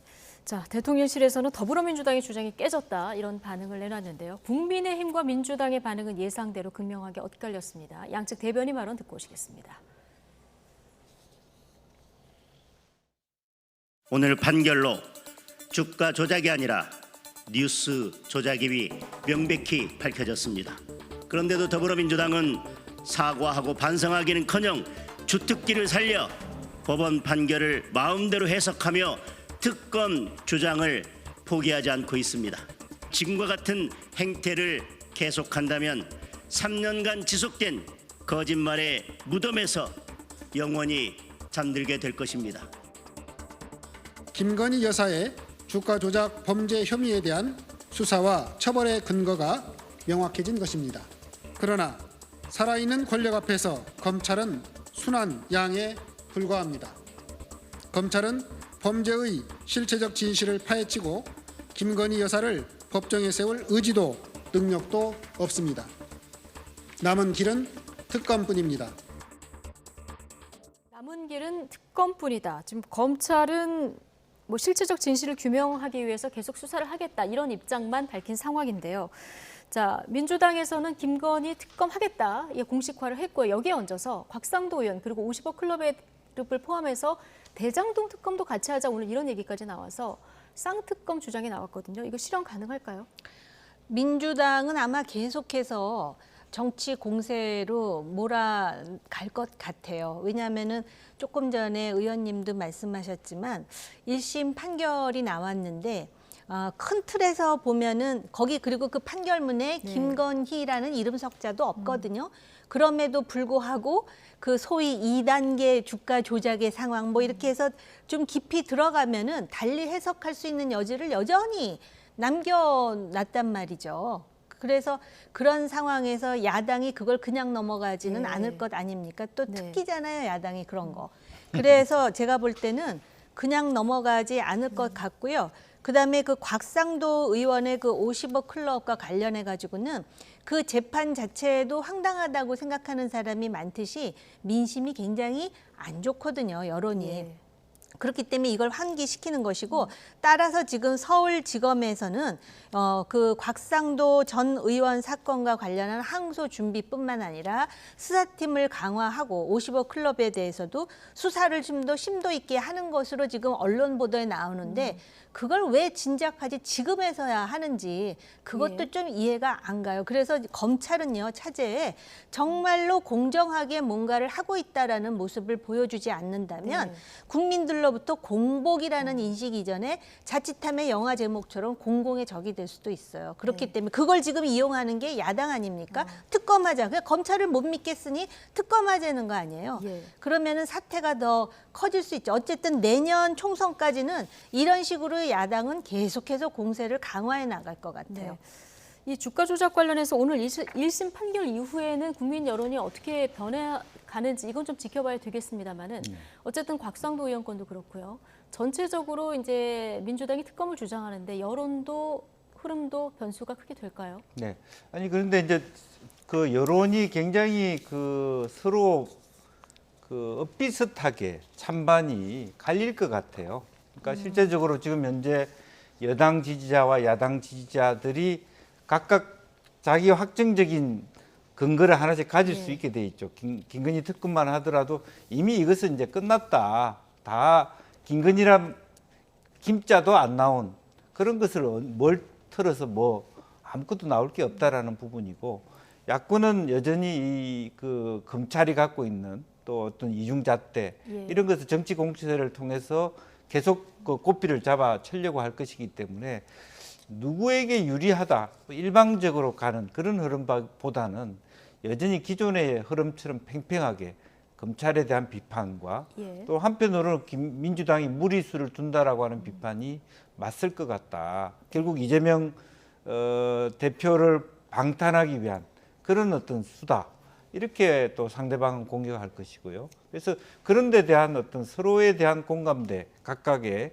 양 진영 사이에 그것이 더 격화될 가능성이 높다, 그렇게 봅니다. 예. 2월 국회도 여야 간의 대치 상황이 계속 반복될 것 같다. 뭐 이런 예상은 누구나 하실 수 있을 것 같은데요. 자, 국민의힘 얘기 지금부터 해보겠습니다.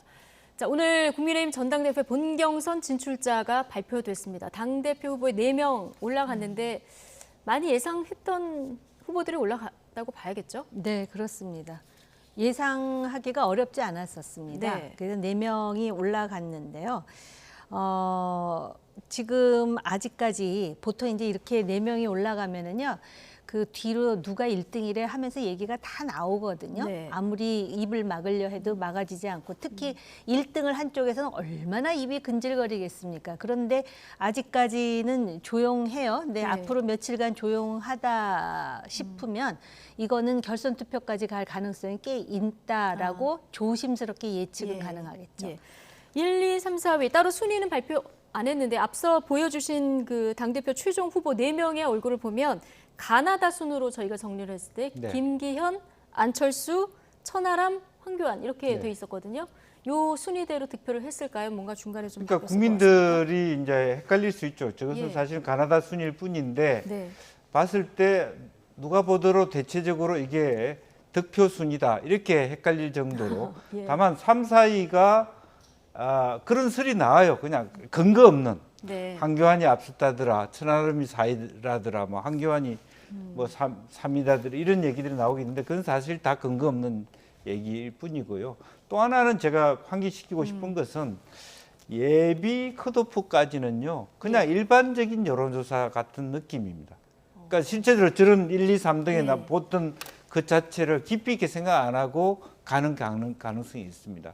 이제 그렇기 때문에 저것 자체를 가지고 그런 트렌드가 있다 그렇게 보기는 어렵고요. 본경선은 다를 거죠. 전혀 다르죠. 그리고 또 하나는 제가 이번 그 국민의힘 예비 경선 결과를 보니까 대표에 대한 그 집중도하고 최고위원에 대한 집중력이 좀 다른 것 같아요. 최고위는 좀 느슨하게 말하자면 반윤 계열도 좀 집어넣고 이렇게 하는 부분에 있는가 하면 실제적으로 보면 대표 부분은 훨씬 더 친윤 쪽에 더 말하자면 바이어스가 많을 걸로 보여집니다. 제가 느낄 때. 최고위원 뽑는 것과 대표를 뽑는 것에 당원들이 마음이 조금 다를 수 있다. 이렇게 저는 그게 훨씬 현명할 거라고 보이죠. 제가 지금 민주당 형태로 보면 지금 일색일문위가 갖고 있는 위험성이 굉장히 높거든요. 제가 느낄 때는.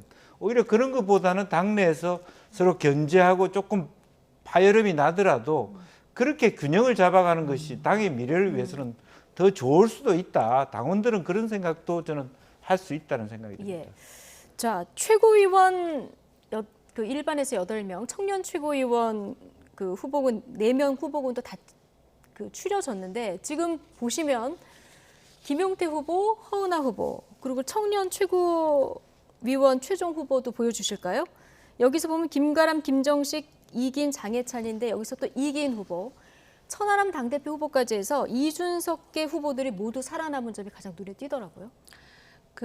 저 사람들이 이준석 대표하고 친한 사람들이고 젊은 사람들이기 때문에 같이 선거운동을 지금 하고 있잖아요. 그렇죠. 그런데 이제 이준석 계라고 말하면은 왠지 그 구태 같아 갖고 조금 조심스럽긴 한데 어쨌든 굉장히 가까운 그런 사람들인데 한 가지 그 이야기할 수 있는 거는 참 전략을 잘 짰다라는 거예요. 왜냐하면은 그 최고위원 같은 경우는 1인 2표거든요. 근데 딱 2사람 됐잖아요. 그리고 청년에서 이기인이 들어가고요. 그다음에 천하람이 이제 넘버 4에 들어간 거 아닙니까? 그렇게 해가지고 사실은 숫자적으로는 얼마나 그 많은 숫자가 아님에도 불구하고 어쨌든 다 지금 본선에 올린 거 아닙니까? 그런 차원에서는 굉장히 영리하게 지금 움직이고 있다. 왜 이 말씀을 드리느냐면요. 안철수 후보 같은 경우는 1등을 했는지 2등을 했는지 모르지만 본인과 지금 같은 그 진영 안에 있는 자기가 지지하는 최고위원 후보도 그렇고 청년 최고위원 후보도 그렇고 하나도 올리질 못했어요. 본선에서. 그런가 하면은 지금 그 소위 친윤계라고 하는 경우는 2선이 지금 떨어졌지 않습니까? 초선도 떨어지고 배지 달고 있는 사람들이 오히려 본선에 지금 못 올라가는데 전부 친윤계라고 하는. 그래서 이게 왜 그랬을까? 과연 유권자들이 우리 김 의원님 말씀하신 대로 그렇게 현명하게 선택을 한 것인가? 제가 볼 때는요, 그 당대표 관련해 갖고 얼마나 시끄러웠습니까? 거기에 온통 정신이 전부 쏠려 있어 갖고 미처 최고위원까지는 신경을 못 쓴 데다가 대체로 보니까 말 잘하는 사람들이 다 본선에 올라갔어요.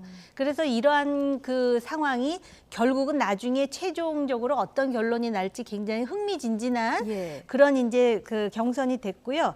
그다음에 그동안에는 이렇게 컷오프를 하면 1등한 사람이 결국 당대표가 됐는데 요번에는 이 중에서 50%가 넘지 못하면 결선 투표를 하잖아요. 그렇죠. 그러면 결선 투표에서 이거는 진짜 이렇게 단정적으로 말할 수는 없지만 3등과 4등의 표가 어디로 가느냐, 요 부분도 굉장히 중요한 관전 포인트가 될 것 같습니다. 예.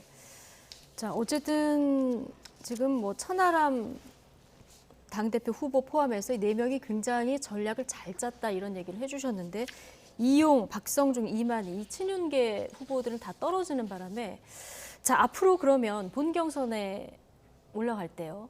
이 친윤계 후보들이 지금 6명이 최고위원회에 남아있는 거 아니겠습니까? 뭔가 전략을 다시 짤까요? 전략을 다시 짜야 되겠죠. 그러니까 지금 이제 어찌 보면 역으로 보면 전략을 이미 처음부터 잘못 짰다. 그렇게 볼 수 있고요. 네. 또 너무 안이하게 생각했다. 그리고 이제 지금이라도 교통 정리를 할 거라고 보십니까? 교통 정리를 해 들어가겠죠. 아니면 연대를 해야 되겠죠. 예. 그래서 기본적으로는 보면은 뭐 과거에는 사실은 당 외, 그러니까 원외보다는 사실은 국회의원들이 굉장히 어드밴티지를 많았습니다. 이번 흐름 보니까 그런 게 전혀 없고요. 오히려 여러 가지 종편 매체 많이 출연하는 뭐 김병민 이런 분들, 천하람 이런 분들이 현역 정치인보다 훨씬 인지도와 파괴력이 높다라는 것도 다시 한번 장해찬 이런 분들이 뭐 언론 많이 나오지 않습니까? 사실은 뭐 그런 의미들을 다시 되새겨 보고 또 하나는 어쨌든 기본적으로 김기현 뭐 그래도 대통령이 김기현 하니까 김기현 하나 봐주고 나머지는 안 봐주겠다.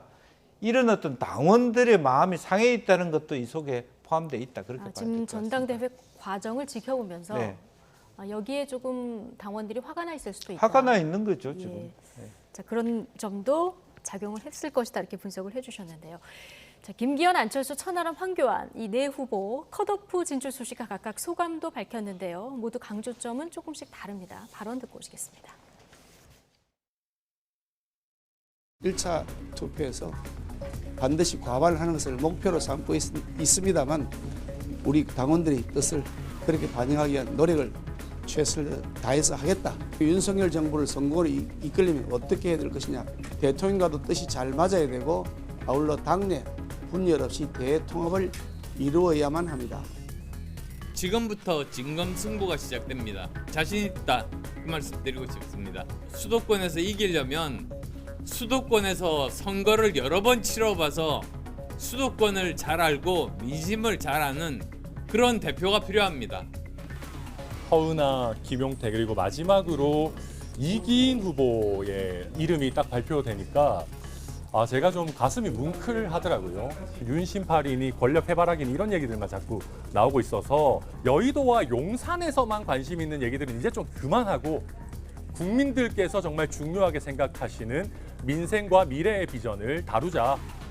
3가지 큰 아젠다를 말씀드렸죠. 30년 자유민주 정권 만들어 가자.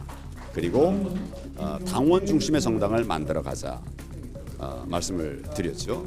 또 한 가지 뭘 말씀드렸나요? 거기에 제가 집중을 할 겁니다.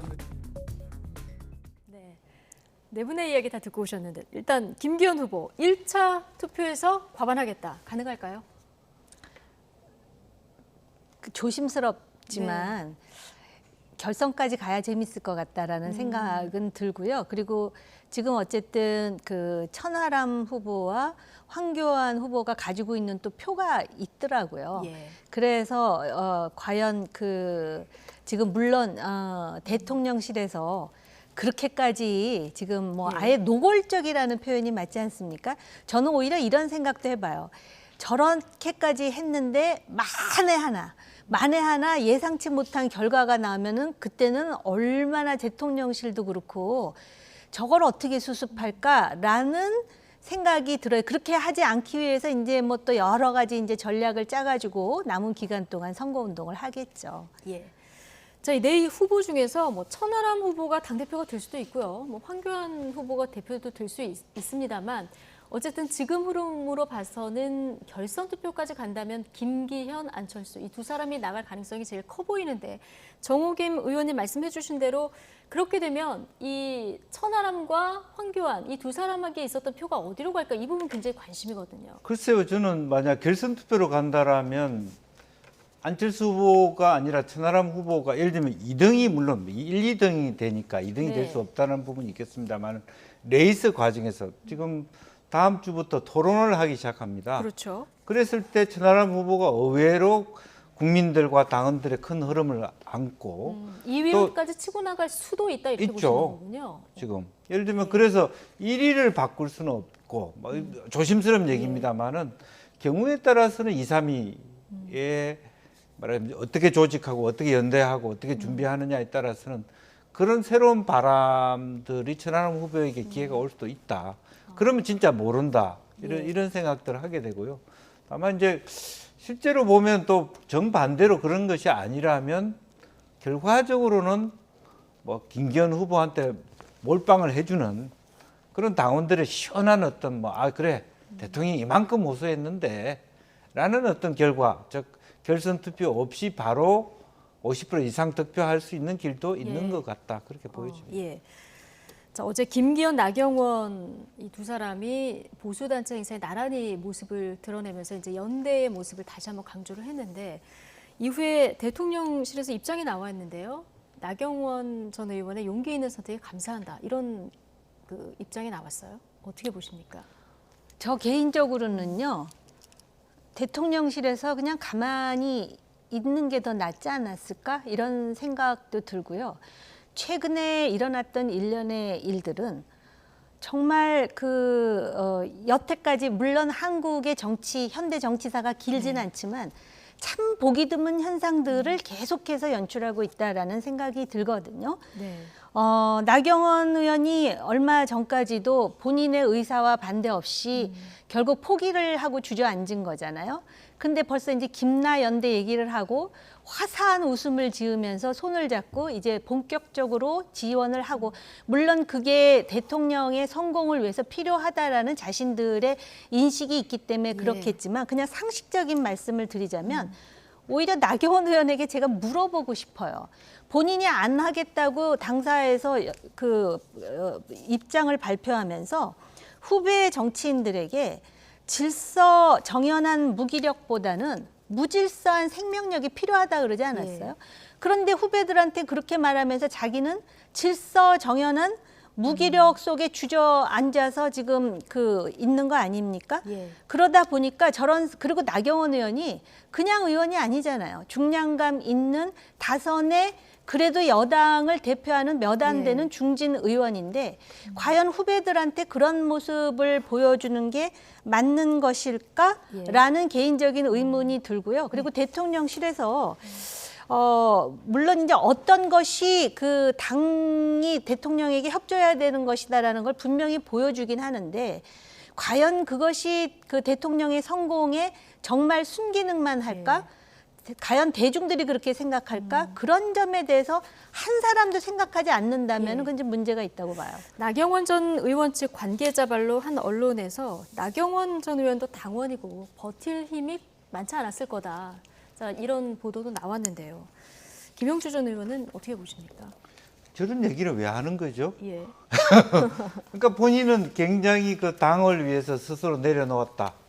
그렇게 얘기했으면 그걸로 끝나는 거지. 못 뱉어서 다른 사람은 또 어쩔 수 없이 했다. 그러면 화끈하게 해주면 화끈하게 해준 것으로 끝을 맺어야지. 마지못해 화끈하게 해줬다. 그 얘기밖에 더 됩니까? 마지못해 화끈하게. 그럼 그런 거잖아요. 근데 마지못하지만 화끈하지 않습니까? 예, 그거는 진짜 말 그대로 막장 드라마. 오늘은 울다가 끝나고 내일은 웃다가 만나는. 그렇게 완전히 나경원이라 말하자면 국민의힘의 주요한 정치인을 희화화시키고 있다.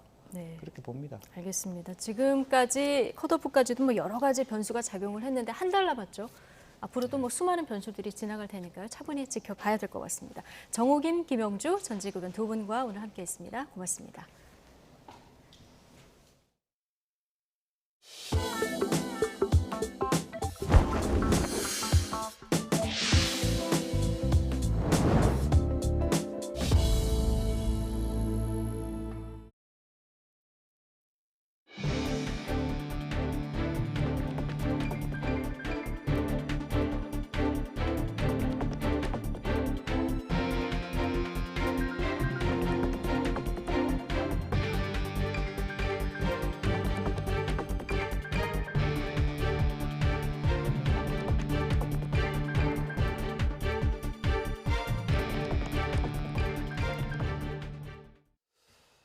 지난해 4대 금융지주의 순이익이 16조 원에 육박해서 사상 최대를 기록했습니다. 특히 이자 이익으로만 40조 원 가까이 벌어들인 것으로 나타나서 예대 금리차로 이자 장사를 했다는 비판이 나오고 있습니다. 강희경 기자입니다. 지난해 기준금리는 그야말로 무서운 속도로 올랐습니다. 당분간 기준금리 인상 기조를 이어나갈 필요가 있다고 판단하고 있습니다. 이런 금리 인상기를 타고 금융지주들이 지난해 연간 최대 실적을 달성한 것으로 나타났습니다. KB, 신한, 하나, 우리 등 4대 금융지주의 지난해 당기순이익은 15조 8,506억 원, 네 곳 모두 역대 최대 순이익을 거뒀습니다. 기존 최대였던 2021년 실적보다 9%가량 늘었습니다. 그 배경에는 예대금리차를 통해 벌어들인 이자 이익이 있었습니다. 4대 금융지주의 이자 이익은 39조 6,735억 원으로 모두 두 자릿수 증가율을 기록했습니다. 그룹 순이자 이익은 11조 3,814억 원으로 전년 대비 18.9%, 4분기에는 3조 422억 원으로 전분기 대비 5% 증가하면서 그룹의 실적 개선을 견인하였습니다. 서민은 빚과 이자 부담에 시달리는데 은행만 이자 장사로 호황을 누렸다는 비판이 나올 수밖에 없습니다. 금융지주들은 적극적인 배당 등을 통해 이익을 주주에게 환원하기로 했습니다. 또 이체, 중도상환 등 각종 수수료를 면제하고 대출금리를 인하하는 움직임도 이어지고 있습니다. 그러나 금융당국의 눈총은 여전히 따갑습니다. 우리 경제가 현재와 같이 어려운 시기를 슬기롭게 극복해 나가기 위해서는 은행의 기능과 역할이 더욱더 중요합니다. 지나친 시장 개입이란 비판도 있지만 고금리 속 어려운 경제 상황이 이어지는 만큼 정치권과 금융당국을 중심으로 은행의 공적 역할을 당부하는 목소리는 점차 커질 것으로 보입니다. YTN 강희경입니다. 다음 달부터 규제 지역에서도 다주택자의 주택담보대출이 허용됩니다.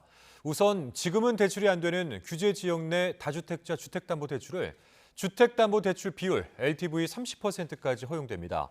모든 지역에서 막아뒀던 주택 임대매매 사업자 주택담보대출도 규제지역 LTV 30%, 비규제지역 60%로 풀립니다.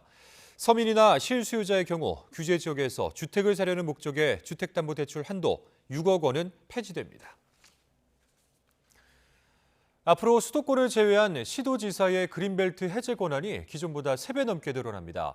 자유무역 지역 사업 운영과 무인도 개발 권한도 중앙정부에서 지방으로 넘겨집니다. 이승배 기자입니다. 지난 2016년 박근혜 정부는 전국 광역자치단체에 그린벨트를 해제할 수 있는 권한을 줬습니다. 난개발을 막기 위해 범위를 30만 제곱미터로 제한했습니다. 하지만 앞으로는 권한 범위가 기존보다 3배가 넘는 100만 제곱미터까지 늘어납니다. 서울 여의도 면적의 3분의 1까지 커지는 겁니다. 특히 반도체와 원전 등 국가 전략 산업을 추진한다면 개발 제한 구역 총량에서 제외돼 100만 제곱미터를 넘길 수도 있습니다. 단 서울과 경기, 인천 등 수도권은 권한 확대 대상에서 빠졌습니다. 마산과 군산 등 13개 자유무역 지역에 대한 사업 운영권, 그리고 2,900개에 달하는 무인도 개발 권한도 자치단체로 이양됩니다.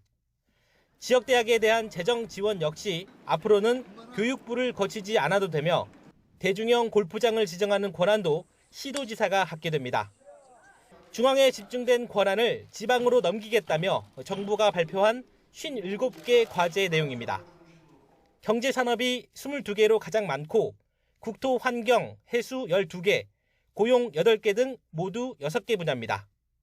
정부는 진정한 지방 시대를 열기 위해 중앙의 권한을 과감하게 이양하고 지역 스스로 비교 우위가 있는 성장 동력을 발굴하고 키워나갈 수 있도록 지원하겠습니다. 정부는 법 개정 등을 통해 서둘러 권한을 이양하고 협의체를 꾸려 자치단체 자율성을 늘릴 수 있는 방안을 지속해서 찾겠다고 밝혔습니다. YTN 이승매입니다. 수도권의 신도시 한복판을 지나는 고속도로를 직선으로 만들면서 일부 구간을 지하화하고 상부에는 공원을 조성하는 사업이 진행 중입니다. 고속도로 통행이 원활해지면서 주민 휴식 공간이 생기고 무엇보다 단절된 신도시의 통합이란 점에서 기대를 모으고 있습니다. 김만무 기자의 보도입니다. 경기도 화성 동탄 1, 2 신도시를 남북으로 가르는 경부고속도로. 고속도로 선형이 활 모양으로 살짝 휘어 있습니다. 고속도로 옆에서는 직선 방향으로 길을 내는 공사가 한창입니다. 고속도로 선형을 직선으로 만들고 일부 구간을 지하화하는 겁니다. 지하로 만드는 구간은 1.2km, 너비 90m로 널찍한 지하도로는 현재 완공 단계로 다음 달 상행선이 우선 개통합니다. 또 1350도까지 견디는 내화 공법과 첨단 배연 시스템을 적용해서 개통 후에 대형 화재 등 중대 재난 발생 시에도 안전한 고속도로가 되도록 건설할 예정입니다. 직선으로 편 고속도로 아래에는 GTX와 SRT 노선이 지나고 복합 환승센터도 들어섭니다. 무엇보다 지하로 만든 고속도로 상부에 동탄 1, 2 신도시를 연결하는 6개 도로와 공원이 조성될 예정이어서 기대를 모으고 있습니다. 이제는 걸어서도 편리하게 이동할 수 있고 넓은 공원이 조성이 된다고 하니까 정말 기대가 됩니다. 이는 단순히 교통망 연결이 아니라 진정한 의미의 1신도시와 2신도시가 하나의 생활권이 형성되는 것이 아닌가 생각되면서 새롭게 태어나는 그런 계기가 되지 않나. 당국은 경부고속도로 동탄 신도시 구간 외에도 한남에서 화성까지 구간을 지하화하는 방안을 추진 중이어서 앞으로 새로 생기는 상부 공간을 어떻게 활용할지 주목됩니다. YTN 김학무입니다. 김성태 전 쌍방울그룹 회장의 매제이자 그룹의 금고지기로 알려진 김모 씨가 내일 아침에 귀국합니다.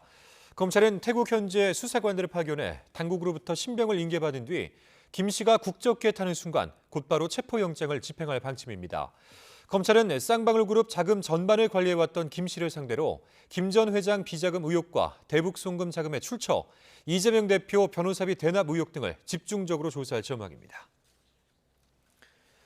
이화영 전 경기도 평화부지사 재판에 참석했던 경기도 관계자들이 한 목소리로 대북 사업 과정에서 쌍방울그룹의 존재를 몰랐다고 증언했습니다.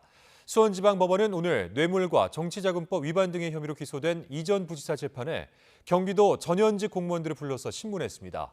경기도 평화협력국장 출신 A씨는 재판에 나와서 지난 2019년 1월과 5월 중국 심양과 단둥에서 북측과 만나 대북협력 사업을 논의했지만 쌍방울그룹의 존재는 전혀 알지 못했다고 말했습니다. 이에 대해서 검찰 측이 같은 장소에서 찍힌 사진 등을 제시했지만 A씨는 우연히 동선이 겹쳤을 뿐 대북 사업 자체는 완전히 따로 추진했다고 반박했습니다. 이 전 부지사 비서실장 출신 B씨와 경기도 평화협력국 과장 출신 C씨 역시 대북 사업이 한창이던 당시 쌍방울에 대해서 들어보지 못했다고 주장했습니다. 그룹 방탄소년단의 소속사 하이브가 경쟁사인 SM엔터테인먼트를 전격 인수합니다. 자, 이로써 K-팝 신구 세대를 아우르는 그야말로 거대 공룡 기획사가 탄생하게 됐습니다. 이승은 기자가 보도합니다. 방탄소년단을 필두로 세계 팝 시장을 흔들고 있는 하이브가 한류를 개척해온 경쟁사 SM엔터테인먼트를 전격 인수합니다. 하이브는 이수만 SM 대주주가 보유한 지분 가운데 14.8%를 4,228억 원에 인수한다고 밝혔습니다. 원래 이수만 프로듀서의 지분은 18% 정도로 하이브는 단숨에 최대 주주에 오르게 됩니다. 하이브는 7,100억 원을 들여 SM 주식 공개 매수에도 나섭니다. SM 현 경영진이 카카오 엔터테인먼트가 지분율 9.05%를 확보해 2대 주주가 되는 계약을 맺었지만 이에 반발한 이수만 프로듀서가 하이브에 자신의 지분을 넘기기로 한 겁니다. 하이브는 이번 결정은 세계 대중음악 시장에서 게임 체인저로 도약하기 위해서라고 밝혔습니다. 그러면서 SM 지배구조 개선에 적극적인 역할을 하겠다고 밝혔습니다. 이에 따라 두 경쟁 회사가 앞으로 어떻게 서로를 보완해 나갈지 관심이 모아집니다.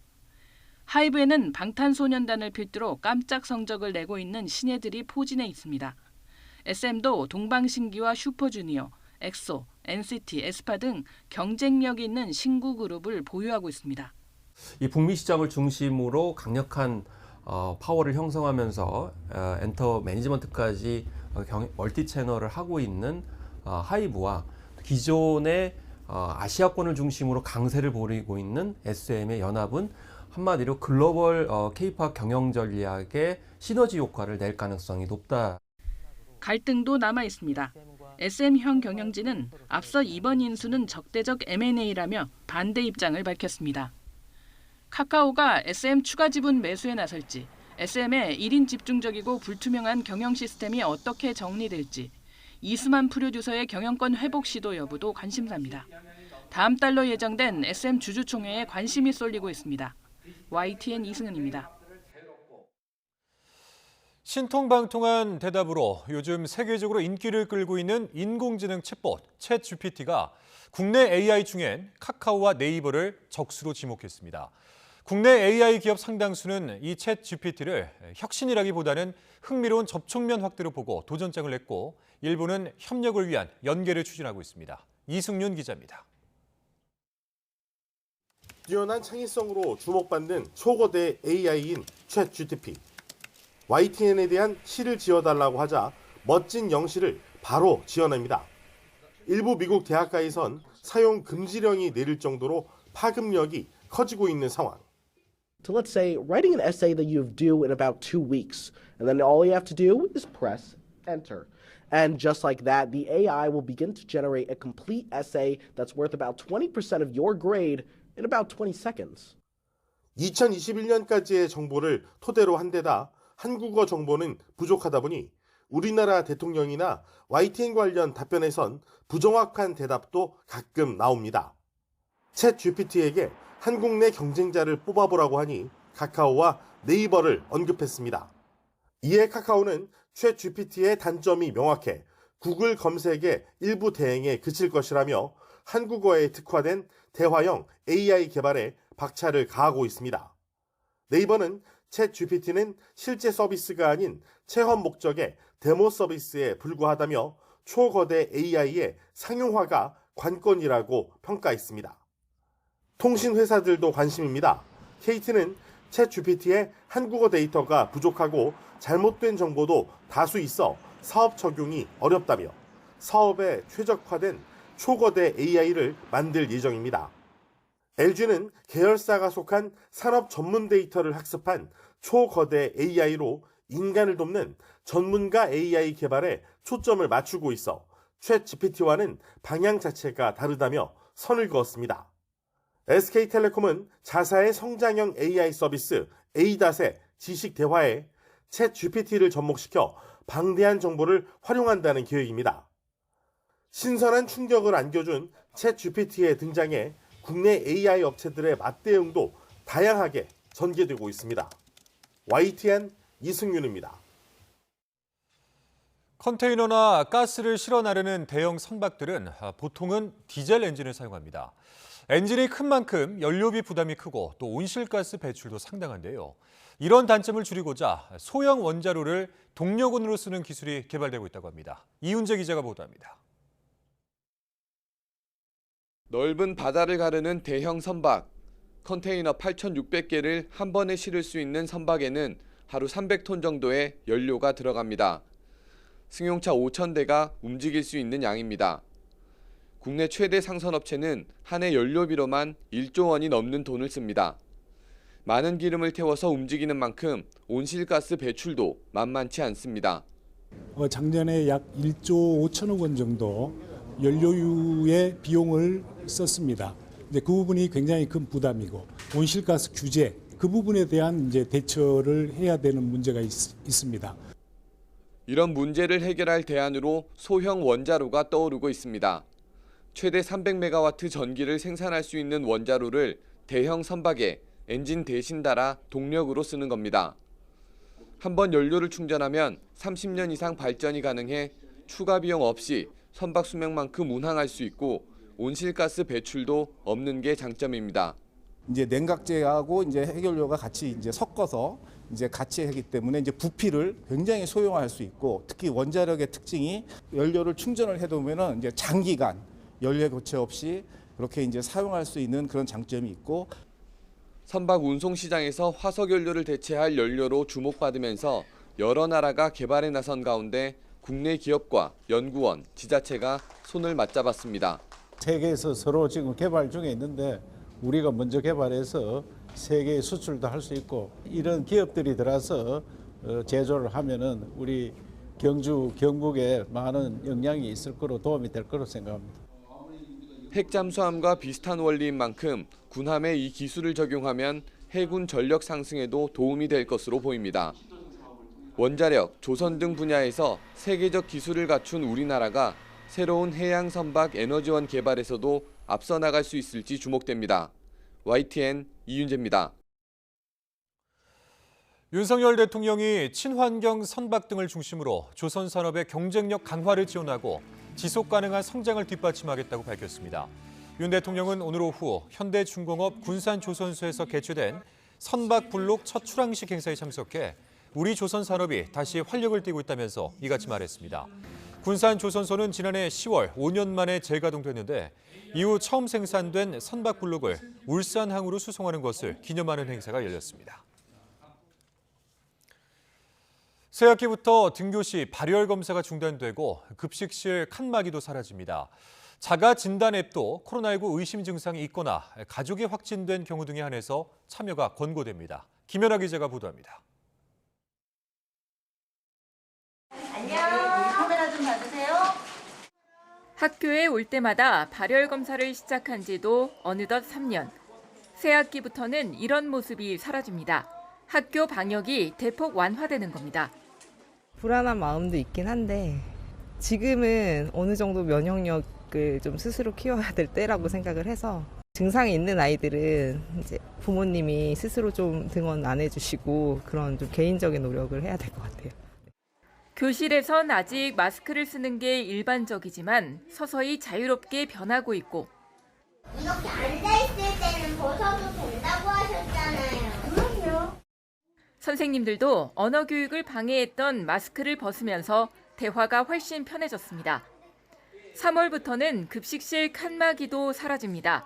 독서실처럼 서로를 가로막았던 칸막이 안에서 말없이 혼자 밥 먹던 모습도 달라져 일상으로 돌아갈 전망입니다.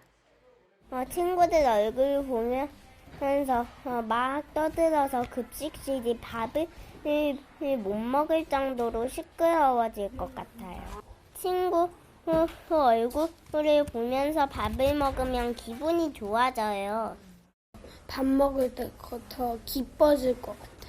이야기를 하면서 밥을 먹으면 침이 튀길 수 있잖아요. 그래가지고 코로나에 걸릴 수 있으니까 그게. 학생과 교직원 모두 참여하던 자가진단 앱도 발열이나 기침 등 의심 증상이 있거나 신속 항원 검사 결과 양성인 경우 또는 PCR 검사를 기다리는 동안에만 참여를 권고합니다. 수업 중 환기나 소독, 유증상자 관찰실 등 기본 방역 조치는 그대로 유지됩니다. 교육부는 코로나19가 감소한 만큼 일상으로 돌아가려 한다며 정부와 학교의 방역 대응 역량을 믿어달라고 강조했습니다. 코로나19 상황이 장기화되면서 우리 교육 현장은 기초학력 저하, 사회성 결여, 정서적 불안감 증가 등 부정적인 영향이 누적되어 가고 있습니다. 이제 정상적인 교육 활동이 온전히 회복될 수 있도록 학교 방역 체계에도 변화가 필요한 시점입니다. 다만 이번 방역 완화 조치는 학교별 감염 상황에 따라 자율적으로 조정할 수 있습니다. YTN 김연아입니다.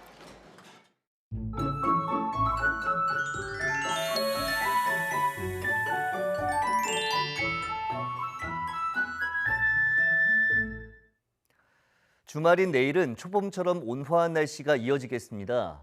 우선 아침에도 서울 기온이 영하 1도로 오늘보다는 낮지만 예년보다 3도가량 높아 크게 춥지 않겠고 한낮에는 8도까지 오르는 등 오늘보다 높아지며 3월 초순의 봄 날씨를 보이겠습니다. 하늘도 대체로 맑겠습니다. 다만 오전까지 안개가 매우 짙게 끼는 곳이 많겠고 제주도에는 늦은 오후부터 저녁 사이 빗방울이 떨어지거나 눈이 날리는 곳이 있겠습니다. 또 수도권은 종일, 충청 지방은 오전과 밤 한때 초미세먼지 농도가 짙게 나타나겠습니다. 내일 아침 기온 예년보다 2, 3도가량 높겠습니다. 서울 영하 1도, 대전 영하 2도, 광주 0도, 부산 4도로 예상됩니다. 낮 기온도 예년보다 2도에서 4도가량 높겠습니다. 서울 8도, 대전 9도, 광주 11도, 부산 13도로 예상됩니다. 일요일인 모레도 온화한 날씨가 이어지겠지만 중서부 지역은 공기가 탁하겠고 남부와 제주도에는 오후부터 비가 내릴 전망입니다. 날씨 정보였습니다. 뉴스나이트 마치겠습니다. 함께해 주신 여러분 고맙습니다.